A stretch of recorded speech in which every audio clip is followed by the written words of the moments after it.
Radio and message us on WhatsApp at 876-285-5693. You can also leave your comments on Instagram at Nationwide 90FM. At 7, the U.S. President has asserted executive privilege over audio recordings of his unflattering interview with a special counsel.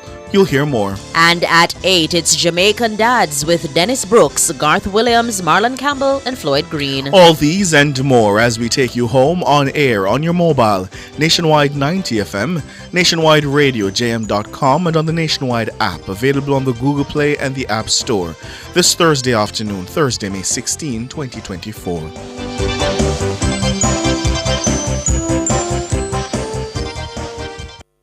News at 5 is brought to you by KFC Hot Wings. Available in hot and spicy barbecue. KFC Hot Wings, a wing for the win.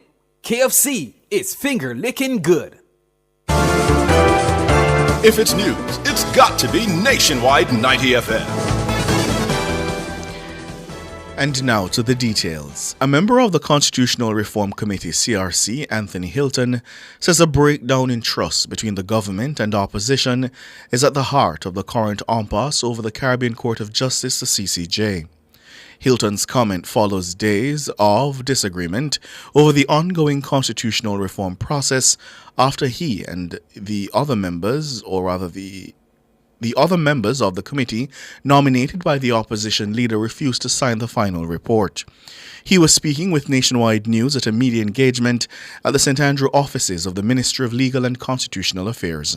Siobhan Campbell has more in this report. Anthony Hilton says the government's handling of constitutional matters has given the PNP reason to not trust them.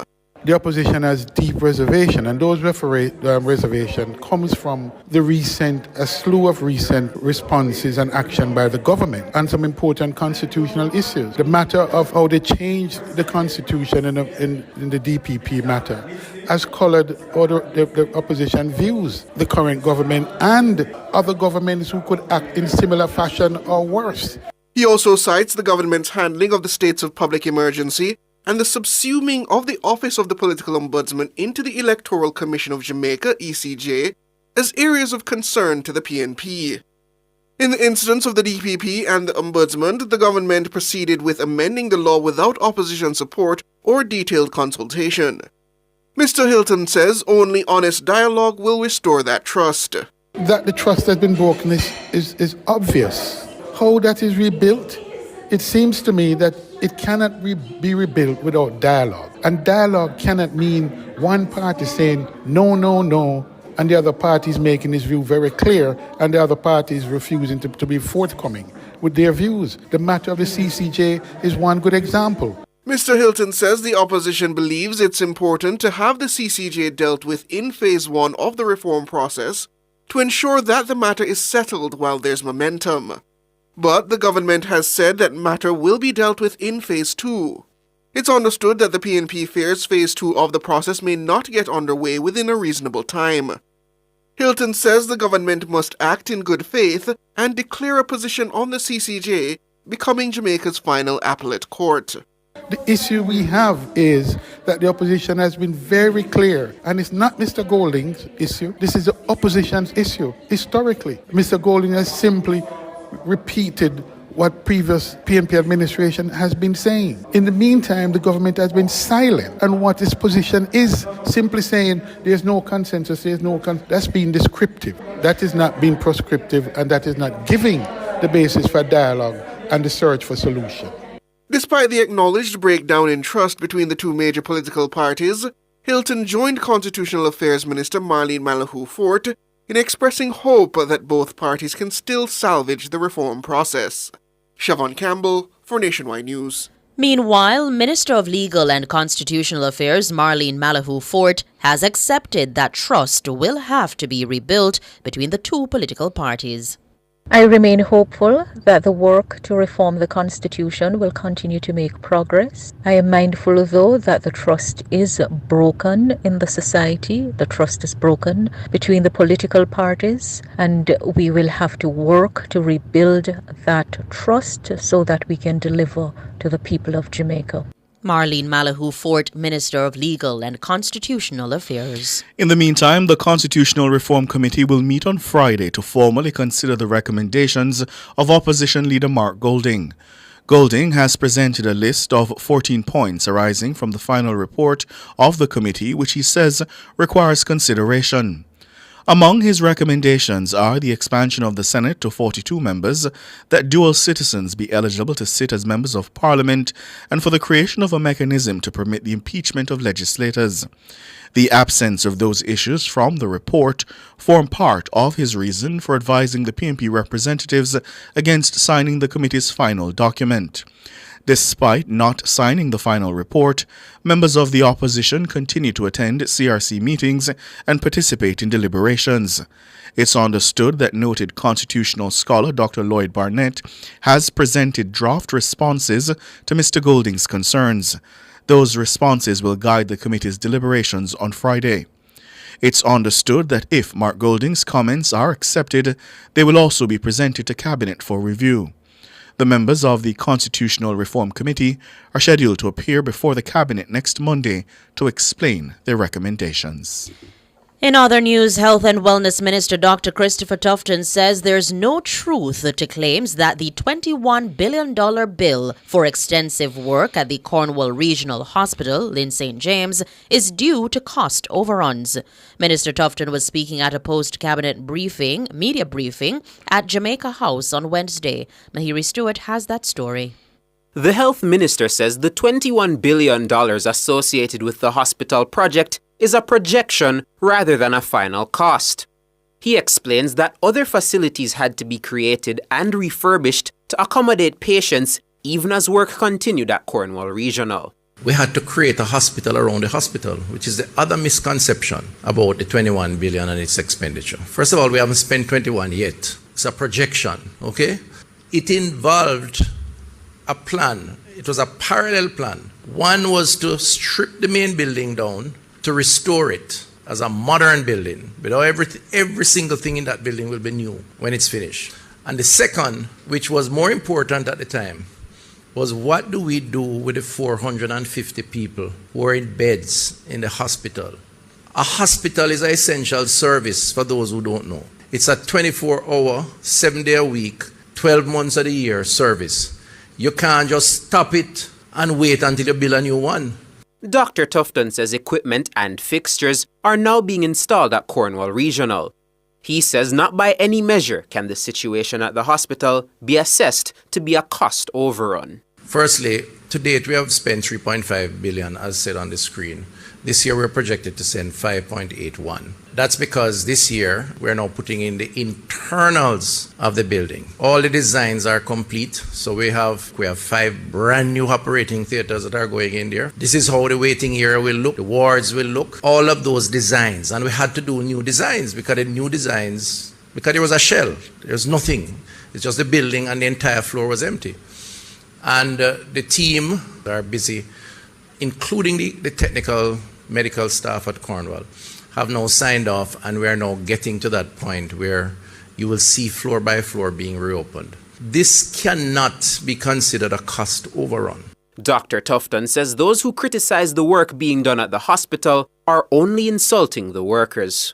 So when we speak about Cornwall in this kind of disparaging way, it is an insult, I believe, to the people who have been involved in the process, the doctors and the nurses. It is an attempt at discrediting the government.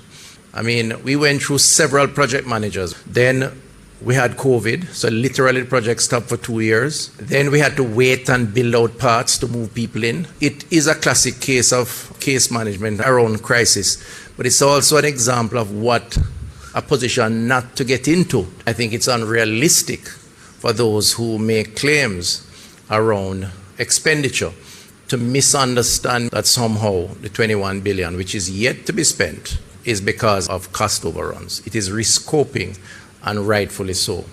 Mahiri Stewart for Nationwide News. Meanwhile, the health minister says the government is putting plans in place to build a new facility similar to the existing Kingston Public Hospital. Dr. Tufton says $300 million will be spent on work at the new facility this year. We're putting in place a project team for KPH because we worry about KPH suffering the same fate as Cornwall. It's a 240 plus year facility, and we're spending some money this year on KPH, but the cabinet has said we should explore the construction of a new KPH. It's not a short-term thing, let me just state that clearly. Nobody should ask us next year if we're breaking ground next year. I want to just clarify that. It is the start of a process that may go on for a few years, because to build a new KPH means managing patients while building a new hospital. So it has implications for land, it has implications for rescoping, but while we're doing that, KPH has major issues, electrical issues and so on. So this year we're spending $300 million. It will not stop us ensuring that the services will continue. Dr. Christopher Tufton, the Minister of Health and Wellness. Dr. Tufton was speaking Wednesday at a post-cabinet media briefing at Jamaica House. The child who was abducted from her school in Portmore St. Catherine before being killed in June last year, Danielle Rowe, would have celebrated her 9th birthday today. That's the same day that the woman charged with her abduction and murder, Coyote Satchel, appeared in the Supreme Court for a case management hearing. The prosecution is to make further disclosures to the defense. Satchel was remanded in custody. She's due to return to court on June 6. Daniel's mother, Sudeen Mason, was allowed to sit through the proceedings. The media was not allowed in the courtroom on orders from the presiding judge, Justice Leighton Pusey. Daniel's relatives were outside the Supreme Court with balloons in honor of her life. Danielle was abducted from Brayton Primary School in June 8, 2023. She was found later that day on Roosevelt Avenue in St. Andrew. Her throat was slashed. She died at the Bustamante Hospital for Children 2 days later. A policeman has been charged with murder in relation to a shooting incident in a compound St. Elizabeth in 2022. According to the Independent Commissioner of Investigations, Indicom, Constable Lakari Barrett has also been charged with 5 counts of unlawful wounding. It says the charges are the result of an investigation by the Commission and a ruling by the Office of the Director of Public Prosecutions. Constable Barrett was charged in relation to the January 6, 2022 fatal shooting of Lloyd Davis and the shooting injury of 5 persons in a compound. The policeman, who is attached to the Narcotics Division of the JCF, allegedly attempted to break up a squabble between 2 men at an event. The event was reportedly a continuation of the earlier celebration to mark the 284th anniversary of the signing of the treaty with the British. According to police reports, the constable was met with resistance and attacked by a crowd. The policeman is said to have warned the crowd to disperse. However, when they refused, he opened fire. Constable Barrett has been offered bail in the sum of $2 million with one surety. Reporting conditions and a stop order were imposed.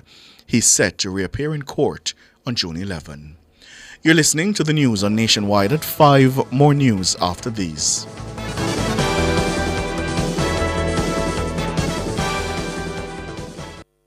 Value Drug Pharmacy offers curbside pickup and delivery of your branded and generic drugs. WhatsApp your prescription to 876-881-6695. The time by Value Drug Pharmacy is... It's 16 minutes after 5.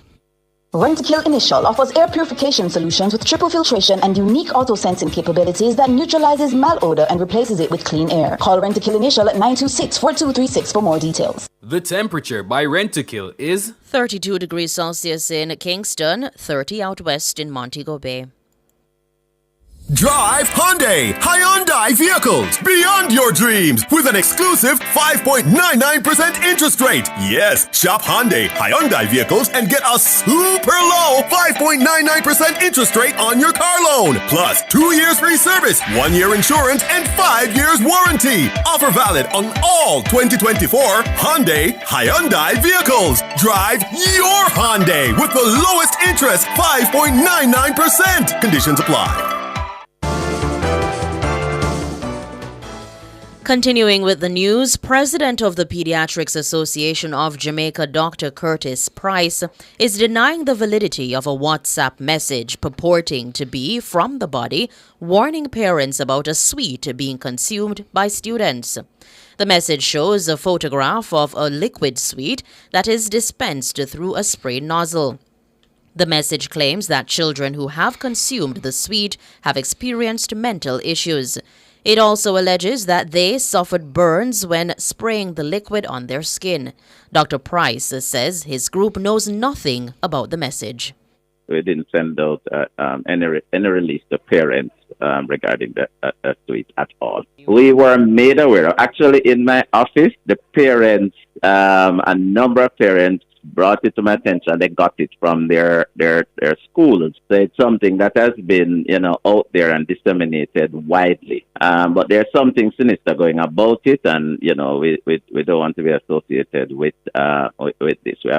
We don't know anything about it. No due diligence was done. No investigation. We absolutely dissociating ourselves from this situation. Dr. Curtis Price, president of the Pediatrics Association of Jamaica. He adds that an investigation will be done to test the validity of the claims made in the message. Meanwhile, Education Minister Favour Williams is encouraging parents to be vigilant of what their children are consuming in light of the viral message. Minister Williams took to social media, the platform X, formerly known as Twitter, to raise awareness about the spray sweet. She says the information and a picture of the sweet were shared with her by a concerned parent. Prime Minister Andrew Holness says the Factories Corporation of Jamaica, FCJ, is to develop turnkey community micro-business parks island-wide. He says these facilities will provide micro, small and medium-sized enterprises, MSMEs, with cost-effective spaces in which to operate. Right across Jamaica, where they have property or where they don't, they should acquire the FCJ to start building out what we're calling the turnkey community micro business parks. And we're doing the first one in Morant Bay. You will recall that we have made a massive investment in the parish of St. Thomas in building out the Morant Bay Urban Centre. The Morant Bay Urban Centre is on 25 acres of land, formerly the old Goodyear factory. Fantastic what is being done there in terms of buildings and facilities and the infrastructure. Fantastic. But we recognize that whilst we will have larger businesses moving in and occupying the space, that we must support the MSMEs in and around the area to create this ecosystem of real estate and facilities. Mr. Holness was speaking at the opening of a new location of Adam and Eve Day Spa on Old Hope Road in St. Andrew on Wednesday. The first turnkey community micro-business park is to be built on 10 acres of land the government has acquired in St. Thomas. The Prime Minister says access to proper infrastructure, specifically purpose-built facilities, is a general challenge experienced by many business owners. The quality and availability of good real estate for business is a challenge. And the cost of getting access to this real estate is also a big challenge. Many business persons, particularly MSMEs, they raise the issue of, for example, not having enough warehousing space. That is always a problem. And in the search for properties, when they do find properties, the level of retrofitting that has to be done to make the property useful is sometimes overwhelming on the business. These micro business parks will ensure that small entrepreneurs can find real estate to house their activity. That's Prime Minister Andrew Holness. World in a Minute is brought to you by ABC Electrical Sales. We make things as easy as ABC. Hose assembly and supply, equipping Jamaica for success. And Charles O'Connor Consulting Network, COCN, driven by international accounting standards, modern technology, and integrity. The World in a Minute. The Dominican Republic will hold elections on Sunday following a campaign that has been defined by calls for more crackdowns on Haitian migrants and finishing a border wall dividing the countries. Politics in the two Caribbean nations sharing the island of Hispaniola have long been intertwined. But Haiti's soaring violence and political turmoil in recent years have coincided with a harsh crackdown by its Dominican neighbor. President Luis Abinader is a clear front-runner as he seeks re-election in the presidential race. He has begun to build a Trump-like border wall along Haiti's border. He also carried out mass deportations of 175,000 Haitians just last year. Dominicans will also be choosing members of Congress in Sunday's polls. In the United States, President Joe Biden has blocked the release of audio recordings of his interviews with the investigation into his handling of classified files. A letter from the Justice Department to Republicans in the Congress said Biden had asserted executive privilege. Republicans had demanded the release of the president's interviews with Special Counsel Robert Hur. Hur's explosive report was released in February and called Biden's age and memory into question. He declined to pursue a criminal case against the president, but wrote in his report that Biden would likely be viewed as a well-meaning, elderly man with poor memory. On Thursday, the Justice Department said in a letter to the House of Representatives, Judiciary and Oversight Committees that the recordings would not be released. World in a Minute was brought to you by ABC Electrical Sales. We make things as easy as ABC. Hose assembly and supply, equipping Jamaica for success. And Charles O'Connor Consulting Network, COCN, driven by international accounting standards, modern technology and integrity. Recapping the top stories making nationwide news at this hour, Anthony Hilton says a breakdown of trust between the government and the opposition is behind the impasse over the constitutional reform agenda. The opposition has deep reservation, and those reservation comes from a slew of recent responses and action by the government on some important constitutional issues.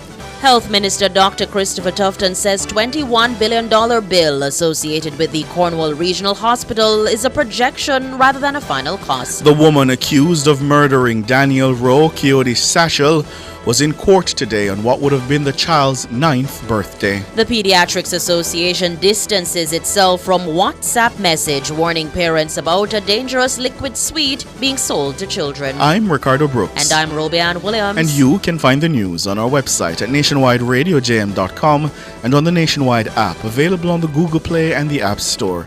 News next, the headlines at 6.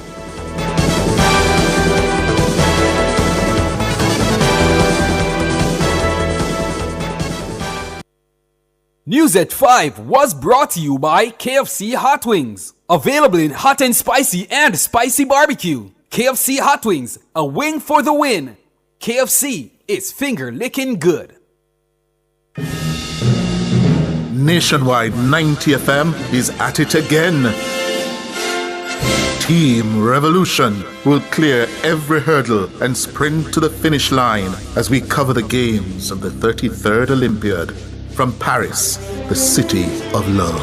3 meters clear, 5 meters clear, and away he goes. He continues on his way towards another gold medal. 5 gold medals, 5 world records. Nationwide's coverage is powered by our diamond sponsor, Fosrich, fostering rich customer service across all locations island-wide.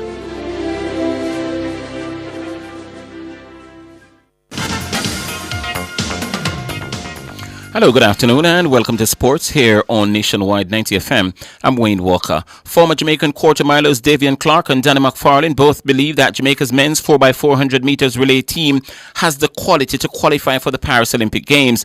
The Jamaica men's mile relay team failed to qualify for the Olympic Games at the recent World Relays in Nassau, Bahamas. The team has to run below 2 minutes 59.12 by June 30, or they'll miss the Paris Olympics for the first time since 1960. 16 nations will qualify for each relay for the Paris Olympic Games. The last 2 spots for each relay are based on world rankings. That's the best time since December 31, 2022. France with a time of 2 minutes 58.45 and Zambia 2 minutes 59.12 are the nations with the 2 best times that are yet to qualify. Jamaica is third at the minute with 2 minutes 59.34, so they've got to at the very least beat Zambia's time. Therefore, Jamaica must beat, as I mentioned, Zambia's 259.12, and this assumed no other nation that has not yet qualified runs an even faster time. So while they take aim at France and Zambia, they also have to look over their shoulders for other countries who might want to run faster than those two as well. Now, speaking on Let's Talk, Clark, who was a member of Jamaica's 4x400 meters relay team that won bronze at the 1996 Olympic Games in Atlanta, says the current athletes have the speed to get the job done. Definitely can make it. Last year, I think we had 6 people that run under 44. So we never had that depth. So we have more than enough. Their times are all faster than us. So there's no doubt that they can do it. They just have to get the right people and get them in the right position. That's former Kingston College man Davian Clark. And McFarlane says the Jamaicans are not lacking talent. What they need is the mental fortitude. I'm never going to say no, but I think it's going to be an uphill battle. I'm looking at some of the people running and I'm saying, do we really have the mindset to go out there and get it? And I think that's one of the most important things when you got that mindset. You got certain leaders amongst the crew who are going to say, hey, I'm running for you, you're running for me, get the stick to me, I'm going to do my job because I know that the person I'm going to take the stick to can also do the job. Danny McFarlane. Sprinters Akeem Blake and Natasha Morrison are down for action at the USATF Los Angeles Grand Prix track and field meeting at Drake Stadium in California on Saturday. Blake will match strides with the likes of the Botswanan star Letsil Tebogo, the man they call Young Bolt, and Aaron Brown of Canada in the men's 100 meters, while Morrison is down for the women's 100 with the likes of Marie-Josée Toulouse-Smith, Twishana Terry, that's TT, and Gabby Thomas, both of the USA. The 400 meters hurdles world record holder Sydney McLaughlin-Levrone will drop down to the 200 meters to test her speed against Thomas Abistiner and Jenna Prandini. 800 meter star, Olympic champion Ating Mo and the world champion Mary Moore of Kenya will step down to the 400 meters to face the world champion Marilady Paulino of the Dumrep. The clash between Joe Kovacs and Tom Walsh should highlight the men's shot put, while Michael Norman and Kirani James will renew rivalry in the men's 400 meters. President of the Jamaica Olympic Association, the JOA, Chris Samuda, says the attempted assassination of Prime Minister of the Slovak Republic, Robert Fico, has served to further raise security alerts for the government of France and the organizers of the Paris Olympic Games. And we'll give you a bit more on that story when we come back at 6:05 with our main sportscast. Now let's hear some cricket news. The ICC today announced the fixtures for the men's T20 World Cup games across the USA and Trinidad and Tobago, May 27 to June 1. The venues hosting the 16 warm-up matches ahead of the T20 World Cup will include the Grand Prairie Cricket Stadium in Texas, Broad County Stadium in Florida, the Queen's Park Oval, and the Brian Lara Cricket Academy over in Trinidad and Tobago. A total of 17 teams will play warm-up games, including South Africa, who are playing an intra-squad game on May 29, and that will be in Florida. The warm-up fixtures will be 20 overs per side. Of course, it's the T20 World Cup, and will not have international T20 status, allowing teams to field all members of their 15-man squad. Now, in a departure from the previous cycle, teams can now choose to play up to 2 warm-up games depending on their arrival time at the event. The match between the West Indies and Australia at the Queen's Park Oval on May 30 will be open to fans. And it's now time for the nationwide Olympic Fact. It's sponsored by Fontana Pharmacy. This is Nationwide's Olympic Facts, brought to you by Fontana Pharmacy. It's all good inside.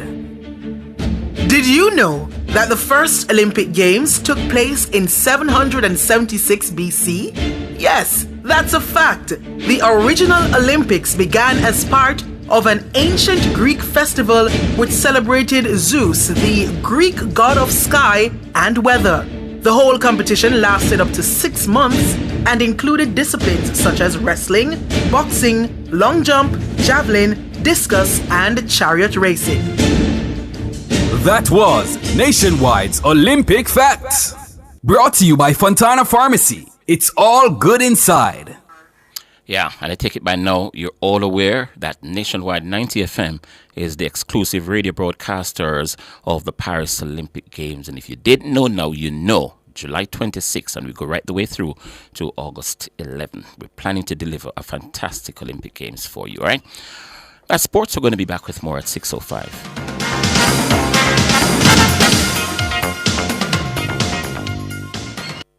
Hyundai, the home of modern, premium, affordable vehicles. Call us at 876-630-1511. The time by Hyundai is 5:31. You didn't know that the government decreased JUTC bus fares? Yes, it's now 70 for adults, 25 for children, and 30 for pensioners. And in April, fares will go down even further to 50 for adults, 20 for children, and 25 for pensioners. The temperature by the office of the Prime Minister is 32 degrees Celsius here in the nation's capital, Kingston. It's 30 in the western city, Montego Bay. Cool loans, I'll lend you 500 grand. Fee buy appliances and electrons. All flexible, payment plan. Yeah, man, a hot cash. Hot. I hope to 500 grand. Yeah, man, a hot cash. $500,000 that make you rich fast. 100 grand fi buy steel and black. 200 fi furniture, laptop. 200 fi keep birthday bash. Yeah, money loan hot. Get a cool loan to purchase all your electronics, furnitures, and appliances at coolmarket.com. The Philharmonic Orchestra of Jamaica presents its annual spring concert season at the University Chapel, Uwimona. 3 nights, May 17 to 19. Hear classical favorites by Mozart, Strauss, Bizet, and the outstanding Marley Symphony. Solo performances by Rafael Salazar on clarinet and Giovanni Williams on violin. Tickets at Music Mart and Monarch Pharmacies, Sovereign, Barbican, and Tropical Plaza. Check the press and Facebook for details. The Philharmonic Orchestra of Jamaica in concert, May 17 to 19 at the University Chapel. Your voice matters, and it's making a difference. In January 2023, you are invited to share valuable feedback on the draft regulations for our National Identification System NIDS. Thanks to your input, these regulations have been enhanced and are now being tabled for Parliament's consideration. Follow the debates and get the latest updates on Instagram, Twitter, and Facebook. Together, we're building a brighter, more secure future for Jamaica.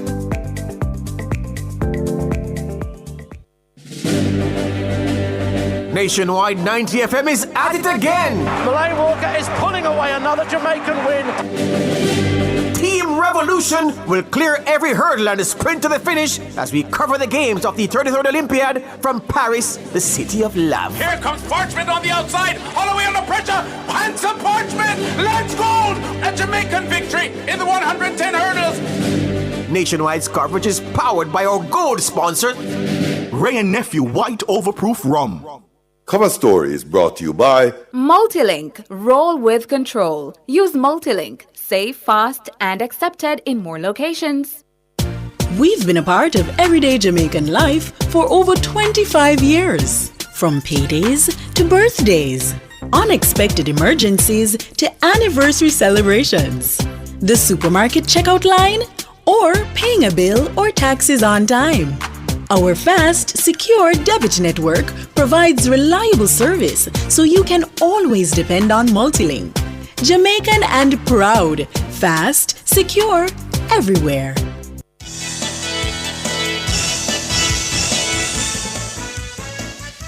Good afternoon to you, 5:35. Thank you so much for staying with us here on Nationwide at 5. It's time for the cover story. I'm Ricardo Brooks. And I'm Siobhan Campbell. And listeners, we are continuing our conversation, our focus on this matter of constitutional reform. We think it's important to focus on. We think it's important for you to have the broadest possible benefit from views, across the spectrum and from within the society. Now, the future of the country's constitutional reform agenda still hangs in the balance this afternoon. This after opposition leader Mark Golding instructed his appointees to the committee to not sign the report prepared by the committee unless it's agreed that the Caribbean Court of Justice, CCJ, will be established as Jamaica's final appellate court. Mr. Golding says he's willing to remain with the British monarchy for the time being if the issue of the CCJ remains unsettled. I'm prepared to wait. I want generations to come to have a good constitution. I want generations to come to have access to their final court. Shanique Myrie got justice because of her access to the CCJ. She wasn't a rich person. She couldn't afford to take a case to London. But she got justice. The court came here and heard her case, and Barbados had to pay her damages for having wrongfully excluded her from Barbados. And that is a kind of benefit I want the Jamaican people to have, not just on treaty issues around CARICOM access, but on all issues to do with constitutional rights, commercial disputes, and criminal appeals. Time come for that. That's opposition leader Mark Golding. Meanwhile, Prime Minister Andrew Holness says he's disappointed with Mr. Golding's position, but not surprised. However, he says the journey to constitutional reform will continue. the efforts that the government has made is not in vain, that we will continue to pursue consensus, because the truth is that you cannot disturb the constitutional and governance architecture of the country without consensus. That is the reality. And consensus takes time and it takes effort. So I speak to you today as Prime Minister of the country, not as leader of a political party seeking power, but as someone who is genuinely interested in the advance of our country. And so I want to assure Jamaicans that the process continues. We are in a certain season described by others as silly. I tend to sometimes agree. But we will get over it, and Jamaica will evolve into its rightful form. Prime Minister Andrew Holness. So, how do we move forward? Well, for that discussion, we're being joined this afternoon by former Leader of the Opposition, Member of Parliament for East Central St. Andrew, Dr. Peter Phillips. Good afternoon, Dr. Phillips. Good afternoon. Thank you so much for joining to us. you and to your listeners. Thank you so much for joining us. Let me start by asking you, what do you make of the current standoff between the government and the opposition over this process? I think it's unfortunate, but I think that it's possible to move forward. We'll have to move forward at some point. I think it could have been avoided, but then, there's no need to spend too much time arguing about why we didn't avoid it. But I think we certainly have to buckle down as a country and engage in a more comprehensive dialogue about where we want to go and why and what are the elements of the constitutional reform that we seek. Mm-hmm. I notice you said at some point, are you suggesting, Dr. Phillips, that no, considering, as pointed out by the Prime Minister, the period of time we're currently in leading up to a general election, that it may be best to shelve the current reform process until we get that passed? Well, I don't think that it is the most propitious time to engage in this dialogue in the obvious run-up to an election. But I think that, quite frankly, it doesn't mean that it has to be shelved. I think that we can have a discussion that is much more inclusive of all the stakeholders in our general population. I think that my own view is that the discussions that have been held by the Constitutional Reform Committee were much too restricted. And, without blaming anyone, I think that we could have had a much wider discussion that was willing to give opportunity to all currents of thought to participate. Simply, if you even just look at the Parliament, to take one grouping, the Parliament as a group has had, as far as I know, and speaking for myself, has had no real opportunity, whether informally or formally, to just have a dialogue about how the process should have gone forward, what elements they would like to see. And I think they ought to have, insofar as they're representative of representatives of people, they ought to have had that opportunity. I think that many others too. I mean, I couldn't. There is no reason why for the past year we couldn't have had a weekly program on TV with stakeholders, for example, from all over having their say. There is no reason why we couldn't have engaged the legal fraternity as a group in a fuller discussion. I think that if you really wanted it, you could have had a much broader discussion But it also would have required something else. It would have required a frame of mind willing to accept the views that were coming out of this national dialogue as a basis for solid discussion and given equal place in the discussion as you were prepared to give to the restricted number of people that were appointed to the committee. But when we hear, Dr. Phillips, that, for example, the final report will be laid before the Parliament, a joint select committee will have a chance to deliberate, certainly on the bill to be brought and the recommendations in that report. You're saying that you don't think that process, as laid out, is sufficient? It should have happened sooner? Well, let me give you an going back into the history. Yes. In 1993, in a suggestion coming from the then leader of the opposition, Mr. Siaga, accepted by the then Prime Minister, Mr. Patterson, a constitutional commission was appointed. I was a member of that commission, which had representatives drawn from the Senate and from the House of Representatives. And it had about 30 members, if my memory is correct. It was chaired then by former President of the Court of Appeal, Mr. Justice James Carr, and had received submissions widely from people from all walks of life. It deliberated for about 2 years. Don't hold me to the exact timing.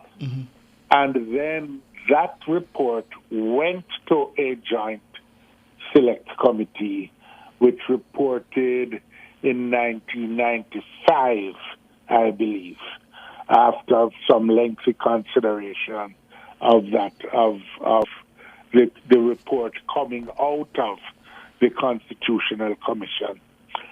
So that this process that you're talking about getting underway now, while it would be welcome, I think it would have benefited from a discussion that was similarly or even more greatly broad-based than the one which we have had thus far. But I am also of the view, this is just my personal view, that we ought to have taken in this present dispensation as a starting point for the dialogue the report that had come in 1995, because it addressed the same set of issues which are outstanding now. And I believe it would have assisted us as a country in deciding on some of the basic principles that we were wanting to adhere to as we approach this question of constitutional reform. But my understanding, Dr. Phillips, my understanding is that report has guided the present CRC. But it may have guided it for the committee, but I don't know that it has guided it for the rest of the country. Hold it there for us. You're up on the break. Let's take the break. We're speaking to former opposition leader, the Member of Parliament for East Central St. Andrew, Dr. Peter Phillips.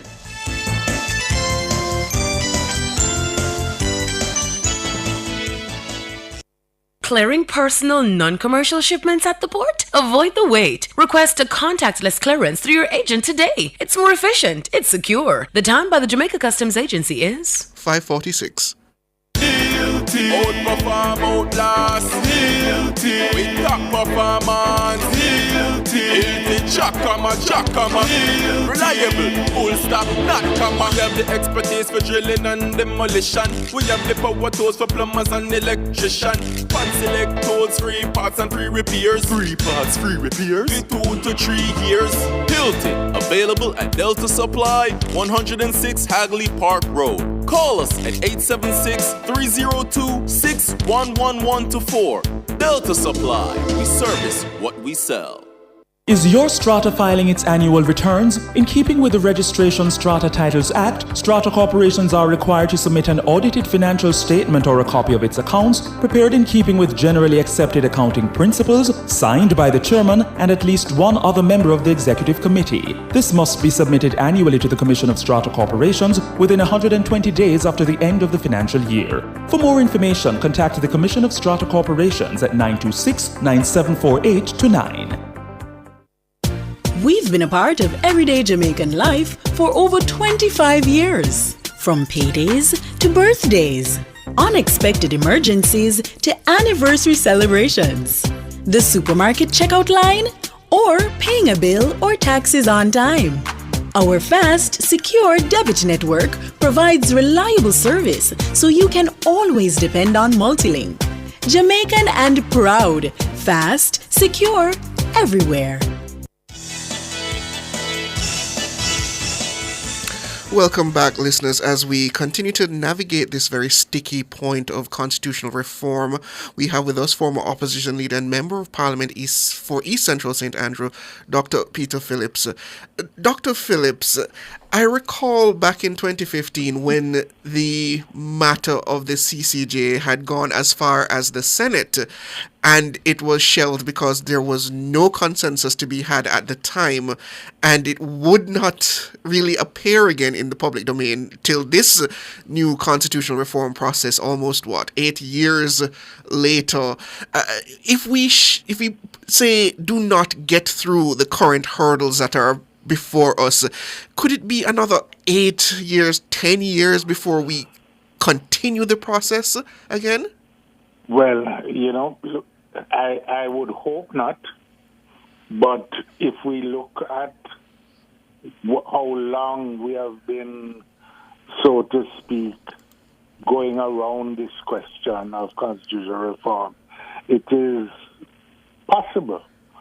But I hope it doesn't happen that way. But what it is going to need, I believe, is for it to be placed in the hands, so to speak, of the general populace, a much wider set of persons, so that the narrow political interests of the parties get diffused a bit.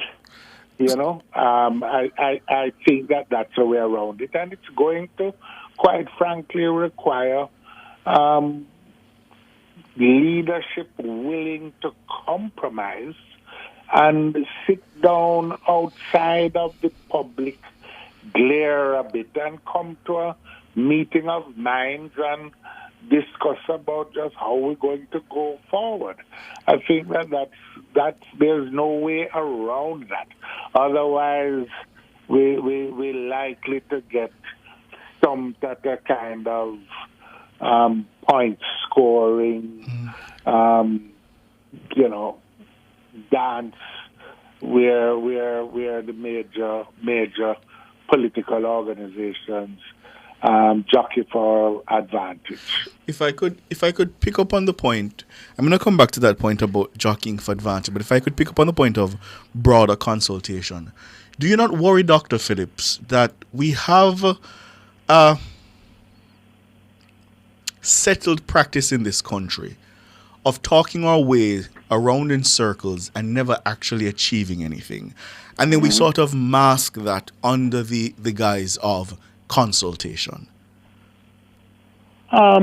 We there is that, but the last wave of activity involved in the constitutional reform process.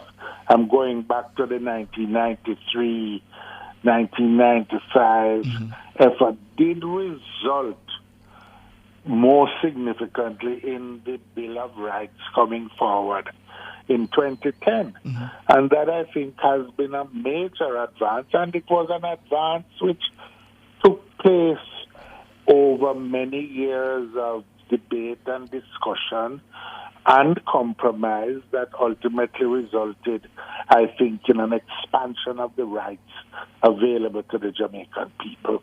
Much of those discussions took place beyond the public clear, so to speak. Yes. But, you know, I think it involved real leadership at the time. And I think that it's not impossible. Some of the, in my experience, not just on this, but other matters involving the Electoral Advisory Committee, its establishment and subsequent operations. It is discussions that were beyond the kind of, you know, open public glare that involved significant compromise, but compromise not attributed to anybody or gain claimed by anyone. That resulted in some of the most significant advances in political practice and constitutional arrangements that have given us the greatest benefit, this kind of behind the scenes. But I also think it is important for us to recognize that the process going all the way back to 93 or even before that has to be claimed. We have to take account of the fact of all the phases through which we have gone in relation to the CCJ, for that matter, and for the very reason that there was no entrenchment at the time of the Privy Council, to understand the changes and the issues that have arisen, why various administrations have not been prepared to go through, or even worse, have altered their position along the way. And now I think that probably we are at a point, given that there have been significant changes of view from on the part of persons who were opposed to the CCJ before and have found their way to that position now to support it. For example, that maybe, you know, some people of some grouping of persons with the requisite experience of holding political office, with the requisite experience of negotiations around these difficult issues, could be put to work. Would you go if you were asked? Outside of the glare of some sort of, you know, public attention, and maybe we could see some kind of dialogue could be started and some kind of momentum recovered about this process. Would you go if you were asked to be a part of such a group? I would be willing, certainly. I want to take you back to that matter of how some of the important decisions are made, you know, outside of the glare of the public spotlight. Former Prime Minister Golding told us a story here about the very Charter of Rights, you know, that he took former Prime Minister and Opposition Leader Portia Simpson Miller behind the Speaker's chair and asked her for her support, and that she squeezed his hand and said, yes, you will have it. You have had the experience of the constitutional requirement of advice and consent and the consultation, rather, that the Prime Minister has to do with the opposition leader. Did you find that in those instances, or let me ask it this way, how important is the matter of trust? Because Anthony Hilton tells us a breakdown of trust is at the heart of this. A breakdown of trust between the government and the opposition. And I wondered, in those moments when you were consulted for your advice on, various appointments, how important was trust, the relationship between yourself and the Prime Minister, and that trust there? I think trust is very important. But before trust can arise, oftentimes there's a need for dialogue. And I've always felt that it is important to have conversation. It is out of this dialogue, sometimes dialogue that might seem hopeless, but dialogue which is not made for point scoring. The dialogue that takes place when you close the door and sit down and just say, how are we going to deal with this issue now? Those dialogues I have found to be very, very important. And sometimes, they come from the most unlikely sources. You can have very rough relations with people publicly, and you close the door and you come to a kind of understanding. I'm going to cite an instance, not any great issues, but that in 1984 or thereabouts, after the PNP had boycotted the 1983 elections, the JLP with Prime Minister Siaga had all 60 seats in the parliament. And yet, both Mr. Siaga and Mr. Manley caused a group from both parties to meet to discuss, among other things, constitutional reform and the way forward. It wasn't that one was taking the position, well, I have all the marbles and that there's no need for me to take account of anybody else's views. There was that dialogue, no announcements to the press, no anything, just discussions. Among other things, was the issues of local government reform were part of those discussions too. Now, if you fast forward to 2017 or so, when the margins were 31-32 in the parliament, there was no analogous discussion that was saying, what are the national issues? Can we find common cause on any of it? Can we find common cause now on the constitutional matters? You have to approach this thing without saying who is going to get credit or who is going to be blamed. You have to be able to approach it and just say, how do we move our country forward so that future generations will have a better opportunity than the current generation has. Has Mr. Golding sought your advice on this matter? We have, in passing, had discussions, but I haven't had any specific discussions around this now. No.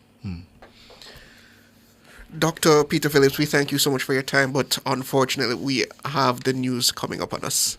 Thank you so much, Dr. Phillips. Really appreciate it. Former opposition leader and member of Parliament for East Central St. Andrew, Dr. Peter Phillips. The news next.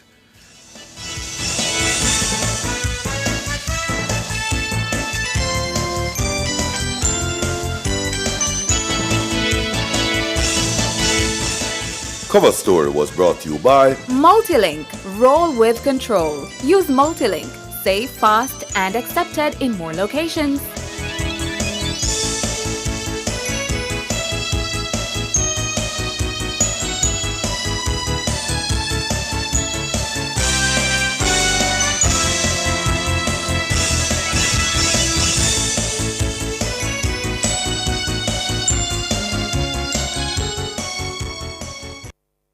Say hello to peace of mind and goodbye to worry with Guardian Life's new Ultimate Provider Plan and secure your medical expenses in the event of critical illness today. Call 888-367-5433 for details. The time by Guardian Life is 2 minutes after 6. Upgrade your kitchen and bathroom to the next level with Unique Living. They're the ultimate destination for all your kitchen and bathroom needs, from luxurious shower systems to exquisite faucets, vanities, sinks, toilets, closets, and more. They have it all. Visit shop number 6, 30 Dunrobin Avenue, Kingston 10, or call them at 876-755-3661. Elevate your space with Unique Living, where quality meets expectations.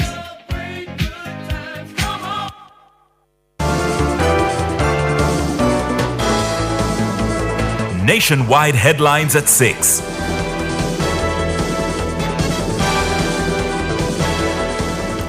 Good evening with the headlines at 6. I'm Shalois Michael. A member of the Constitutional Reform Committee, CRC, Anthony Hilton, says a breakdown in trust between the government and opposition is at the heart of the current impasse over the Caribbean Court of Justice, CCJ. The opposition has deep reservation, and those reservation comes from a slew of recent responses and action by the government on some important constitutional issues. The matter of how they changed the constitution in the DPP matter has colored the opposition views the current government and other governments who could act in similar fashion or worse. Mr. Hilton says only honest dialogue will restore trust.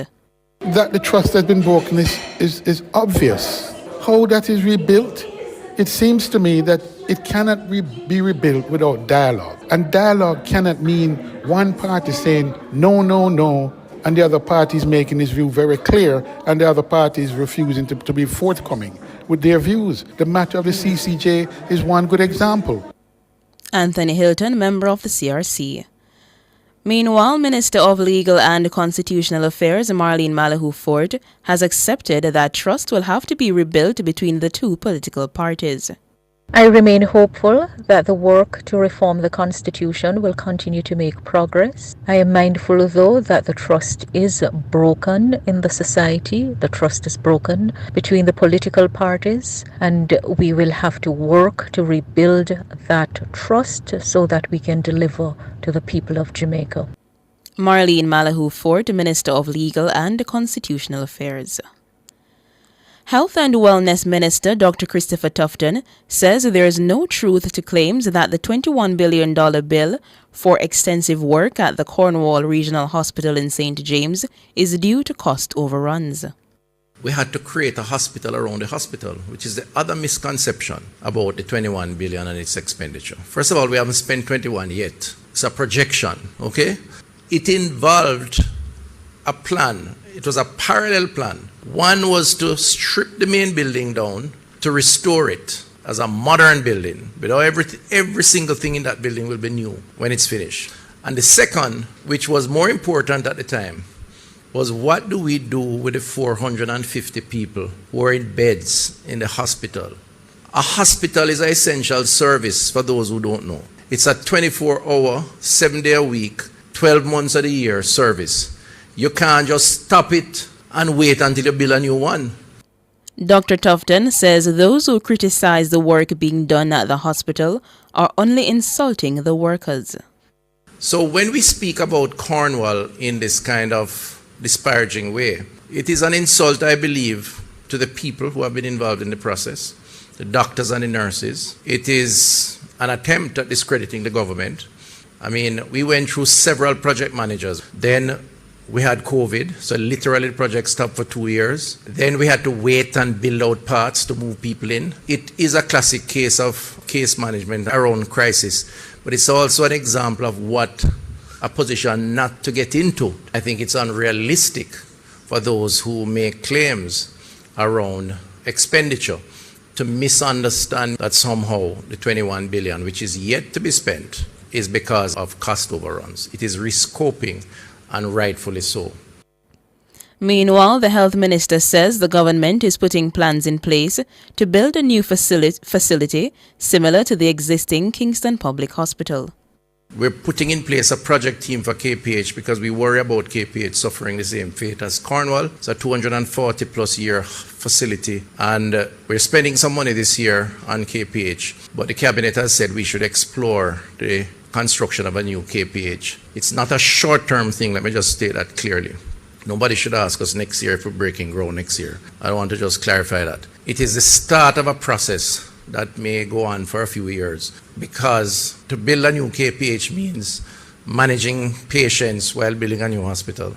So it has implications for land, it has implications for rescoping, but while we're doing that, KPH has major issues, electrical issues and so on. So this year we're spending 300 million. It will not stop us ensuring that the services will continue. Dr. Christopher Tufton, Minister of Health and Wellness. Prime Minister Andrew Holness says the Factories Corporation of Jamaica is to develop turnkey community micro-business parks island-wide. He says the facilities will provide micro, small and medium-sized enterprises, MSMEs, with cost-effective spaces in which to operate.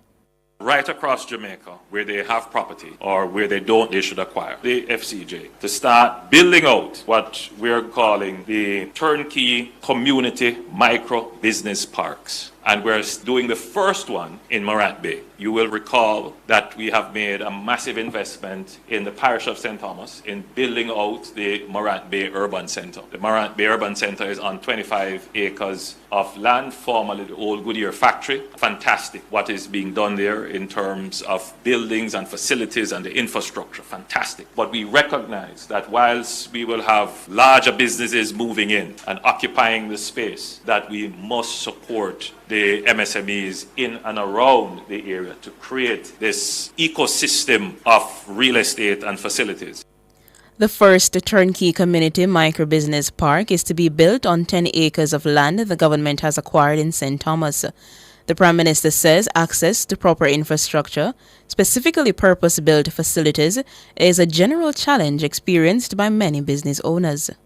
The quality and availability of good real estate for business is a challenge. And the cost of getting access to this real estate is also a big challenge. Many business persons, particularly MSMEs, they raise the issue of, for example, not having enough warehousing space. That is always a problem. And in the search for properties, when they do find properties, the level of retrofitting that has to be done to make the property useful is sometimes overwhelming on the business. These micro business parks will ensure that small entrepreneurs can find real estate to house their activity.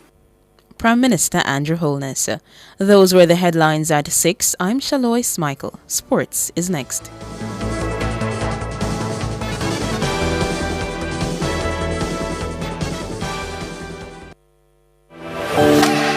Do you owe the NWC? Don't worry. The NWC's Pay and Save program can help you. Yes, you can get a 10 to 20% discount off when you pay balances that are 90 days or older. And if you can't pay everything in full, you can enter into a payment arrangement. Take advantage of this great opportunity by visiting any NWC commercial office island-wide. For more information about the NWC's Pay and Save program, visit nwcjamaica.com or call 888-NWC. Conditions apply.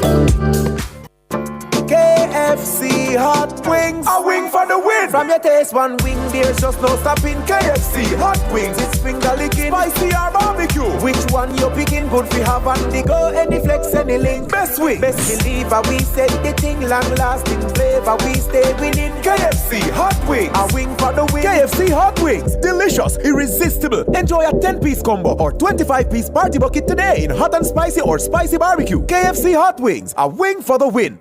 Variety is the spice of life. That's not just true for entertainment, it's true for investing too. While stocks, bonds, and cash are effective, there are other credible investment options out there. These are alternative investments, ranging from digital options like cryptocurrencies to old school investments like gold, real estate, and private equity. You can invest on your own or via a fund with a curated portfolio of investment options. Visit barita.com/opportunities for more growth coach insights.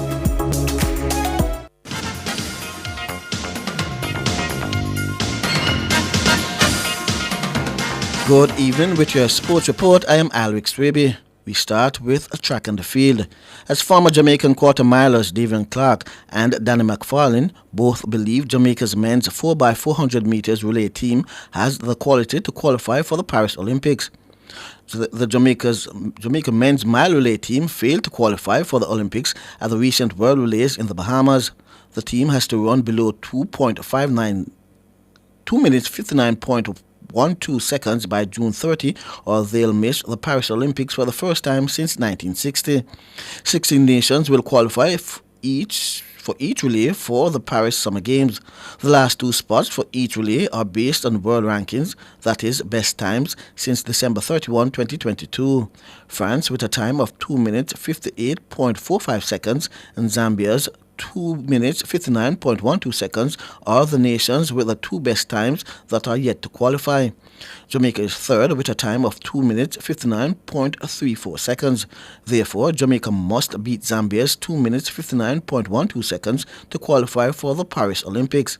And this assumes no other nations that has not yet qualified runs an even faster time. Speaking on Let's Talk, Clark, who was a member of Jamaica's 4x400 meters relay team that won a bronze at the 1996 Olympics, says the current athletes has the speed to get the job done. Definitely can make it. Last year, I think we had 6 people that run under 44, so we never had that depth. So we have more than enough. Their times are all faster than us, so there's no doubt that they can do it. They just have to get the right people and get them in the right position. Davian Clark. McFarlane says the Jamaicans are not lacking talent. What they need is mental strength. I'm never going to say no, but I think it's going to be an uphill battle. I'm looking at some of the people running and I'm saying, do we really have the mindset to go out there and get it? And I think that's one of the most important things when you got that mindset. You got certain leaders amongst the crew who are going to say, hey, I'm running for you, you're running for me, get the stick to me, I'm going to do my job. Because I know that the person I'm going to take the stick to can also do the job. Danny McFarlane. Now, sprinter Akeem Blake and Natasha Morrison are down for action at the USATF Los Angeles Grand Prix track and field meet at Drake Stadium in California on Saturday. Blake will match strides with the Botswanan star Letsil Tibogo and Aaron Brown of Canada in the men's 100 meters, while Morrison is also down for the women's 100 meters with the likes of Mary-Jose Talou Smith, Tussana Terry and Gabby Thomas. 400 meters hurdles world record holder Sidney McLaughlin-Levrone will drop down to the 200 meters to take on Thomas Abesteiner and Jenna Prandini. 800 meter stars Olympic champion Athing Mu and world champion Mary Murray will step down to the 400 meters to face the world champion Marilady Paulino. The clash between Joe Kovacs and Tom Walsh should highlight the men's shot put, while Michael Norman and Kiwana James renew rivalry in the men's 400 meters.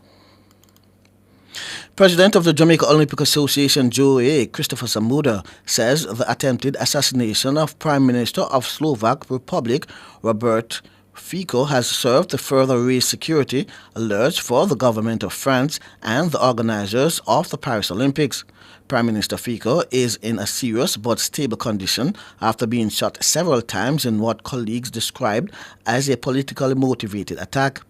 Government officials told a news conference that the suspect had acted alone and that he had previously taken part in anti-government protests. Samuda says he believes the government of France is more than able to make the Paris Games safe. Heads of states and governments are expected to attend the Games and will be in keeping with protocols in the care and custody of French authorities. Threats to security always pose a reputational and fatal risk, and sporting events are not immune. And I suspect that with the assassination attempt, the French authorities are more than before on high alert, and intelligence gathering using technology at its best must be at fever pitch. The JOA boss says they'll put in special plans to ensure the safety of Jamaica's delegation to the Games. The JOA has always treated the security of our delegations as primary, and current events reinforce for us the imperative of monitoring movement and establishing parameters, the need for an efficient communication system, spatial intelligence, and, critically, taking responsibility for your own safety. Christopher Samuda. Now on to cricket, as the ICC today announced the fixture for the men's T20 World Cup warm-up matches across USA and Trinidad and Tobago from May 27 to June 1. The venues hosting the 16 warm-up matches ahead of the T20 World Cup include Grand Prairie Cricket Stadium in Texas, Broad County Stadium in Florida, Queen's Park Oval and Brian Lara Cricket Academy in Trinidad and Tobago. A total of 17 teams play the warm-up games, including South Africa, who are playing an intra-squad on May 29 in Florida. These warm-up matches will be 20 overs per side and will not have international T20 status, allowing teams to field all members of their 15-player squad. In a departure from the previous cycle, teams can now choose to play up to 2 warm-up matches depending on their arrival at the event. The match between the West Indies and Australia at Queen's Park Oval on May 30 will be open to fans. Now on to netballers. Defending champions Upsetters A and Tivoli are currently meeting in semi-final 1 of the Supreme Ventures Major Netball League at the Stadium Courts. Coach of Upsetters Nadia Hansen believes their semi-final is the toughest of the two. Tivoli is really playing well. I think when we get them at the beginning of the season, it was, the start. I think the team is really coming together for Tivoli. But we're coming out nonetheless to play hard. No, we don't want to lose, so we're going to play hard. But I know Tivoli is coming extremely hard to take that semifinals today. I just keep telling them to stay focused for the entire 4 quarters. Yes, we're physically ready, but at the end of the day, we have to remember that we have a lot of injuries. The players been playing with injuries throughout the season. So I just keep asking them to stay focused, not to rush the game. Know that even though we're the defending champions, everybody wants to beat us. So each team is going to come hard at us. So we just have to take it each quarter at a time and ensure that we're always leading. Nadia Hansen. Meanwhile, last year's beaten finalist Jamalco will tussle with Rockers in semi-final 2. Coach of Jamalco, Winston Nevers, says his players know how to win games. Jamalco is a season campaigner, semi-final and final. We always take our game serious because of the quality of the team that we have. The team playing quite well up until this time, and we really want to make it to this final because after a couple of years with COVID, we came back in the competition last year, and then we reached the final and did not make it. So we're expecting to do well. Winston Nevers. Meanwhile, in the Supreme Ventures Minor League semi-finals, Maxfield B tussle with Spec B, while Queen's Park B take on Hagley Park. And 4 exciting matches are expected in the Marathon Insurance Brokers Intermediate A and B semi-finals. In the A division, Global B takes on Westchester and Raven face Malines A. The B division will feature Ocho Rios Magics against Cumberland and Spec A against Friendship. In football, FIFA has proposed a 5-pillar plan to tackle racist abuse in football. The sports world governing body said it had undergone an extensive consultation process with current and former players who are passionate about making change.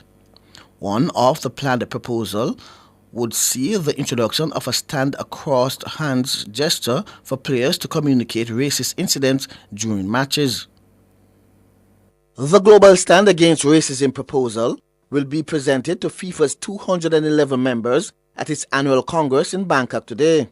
The first pillar of the proposal intends to make racism a specific offense which is included in all member associations' disciplinary codes and has its own specific and severe sanctions, including match forfeits. FIFA said it will pause, suspend and abandon games in cases of racism. The crossed hands gesture will be used by referees to signal an in-game procedure in which matches are paused twice and warnings given, with the game to then be abandoned in the event of further racism. In Pillar 3, FIFA called for racism to be recognized as a criminal offense in every country and said it would push for severe sanctions in the countries where it is already an offense. FIFA also said it will promote education initiatives with schools and governments to provide a future free of racism, while an anti-racism panel made up of former players will be set up to review the progress of the proposal. Earlier this year, Brazil and Real Madrid winger Vinicius Jr. said he felt less and less like playing football because he had suffered repeated racist abuse. Last year, a FIFA report found almost 20,000 abusive social media posts were aimed at players, coaches and officials during the 2022 World Cup in Qatar. And in 2021, England manager Gareth Southgate called the racist abuse aimed at Marcus Rashford, Jadon Sancho and Bukayo Saka after the Euro 2020 final unforgivable. Alex Weber reporting for Nationwide Sports. And finally, it's now time for the Nationwide Olympic Fact, sponsored by Rainforest Caribbean. This is Nationwide's Olympic Facts, brought to you by Rainforest Caribbean. Make delicious moments. Did you know that Jamaica finished 20th on the medals table at the 1948 Olympics? Yes, that's a fact. At the 1948 Olympics in London, Jamaica finished 20th on the medals table out of 59 countries with 1 gold and 2 silver medals. That was Nationwide's Olympic Facts, brought to you by Rainforest Caribbean. Make delicious moments. This is Nationwide's Olympic Facts, brought to you by Rainforest Caribbean. Make delicious moments. Did you know that Elaine Thompson-Herah is the first woman to win the sprint double at consecutive Olympics? Yes, that's a fact. Elaine Thompson-Herah won the 100 and 200 meters at the 2016 Rio Olympics before repeating the feat at the 2020 Tokyo Olympics. That was Nationwide's Olympic Facts, brought to you by Rainforest Caribbean. Make delicious moments. Okay, that's Olympic Facts. And remember, Nationwide Radio have live and exclusive coverage of the Olympics come July. I'm Alex Swaby, and that's your sports.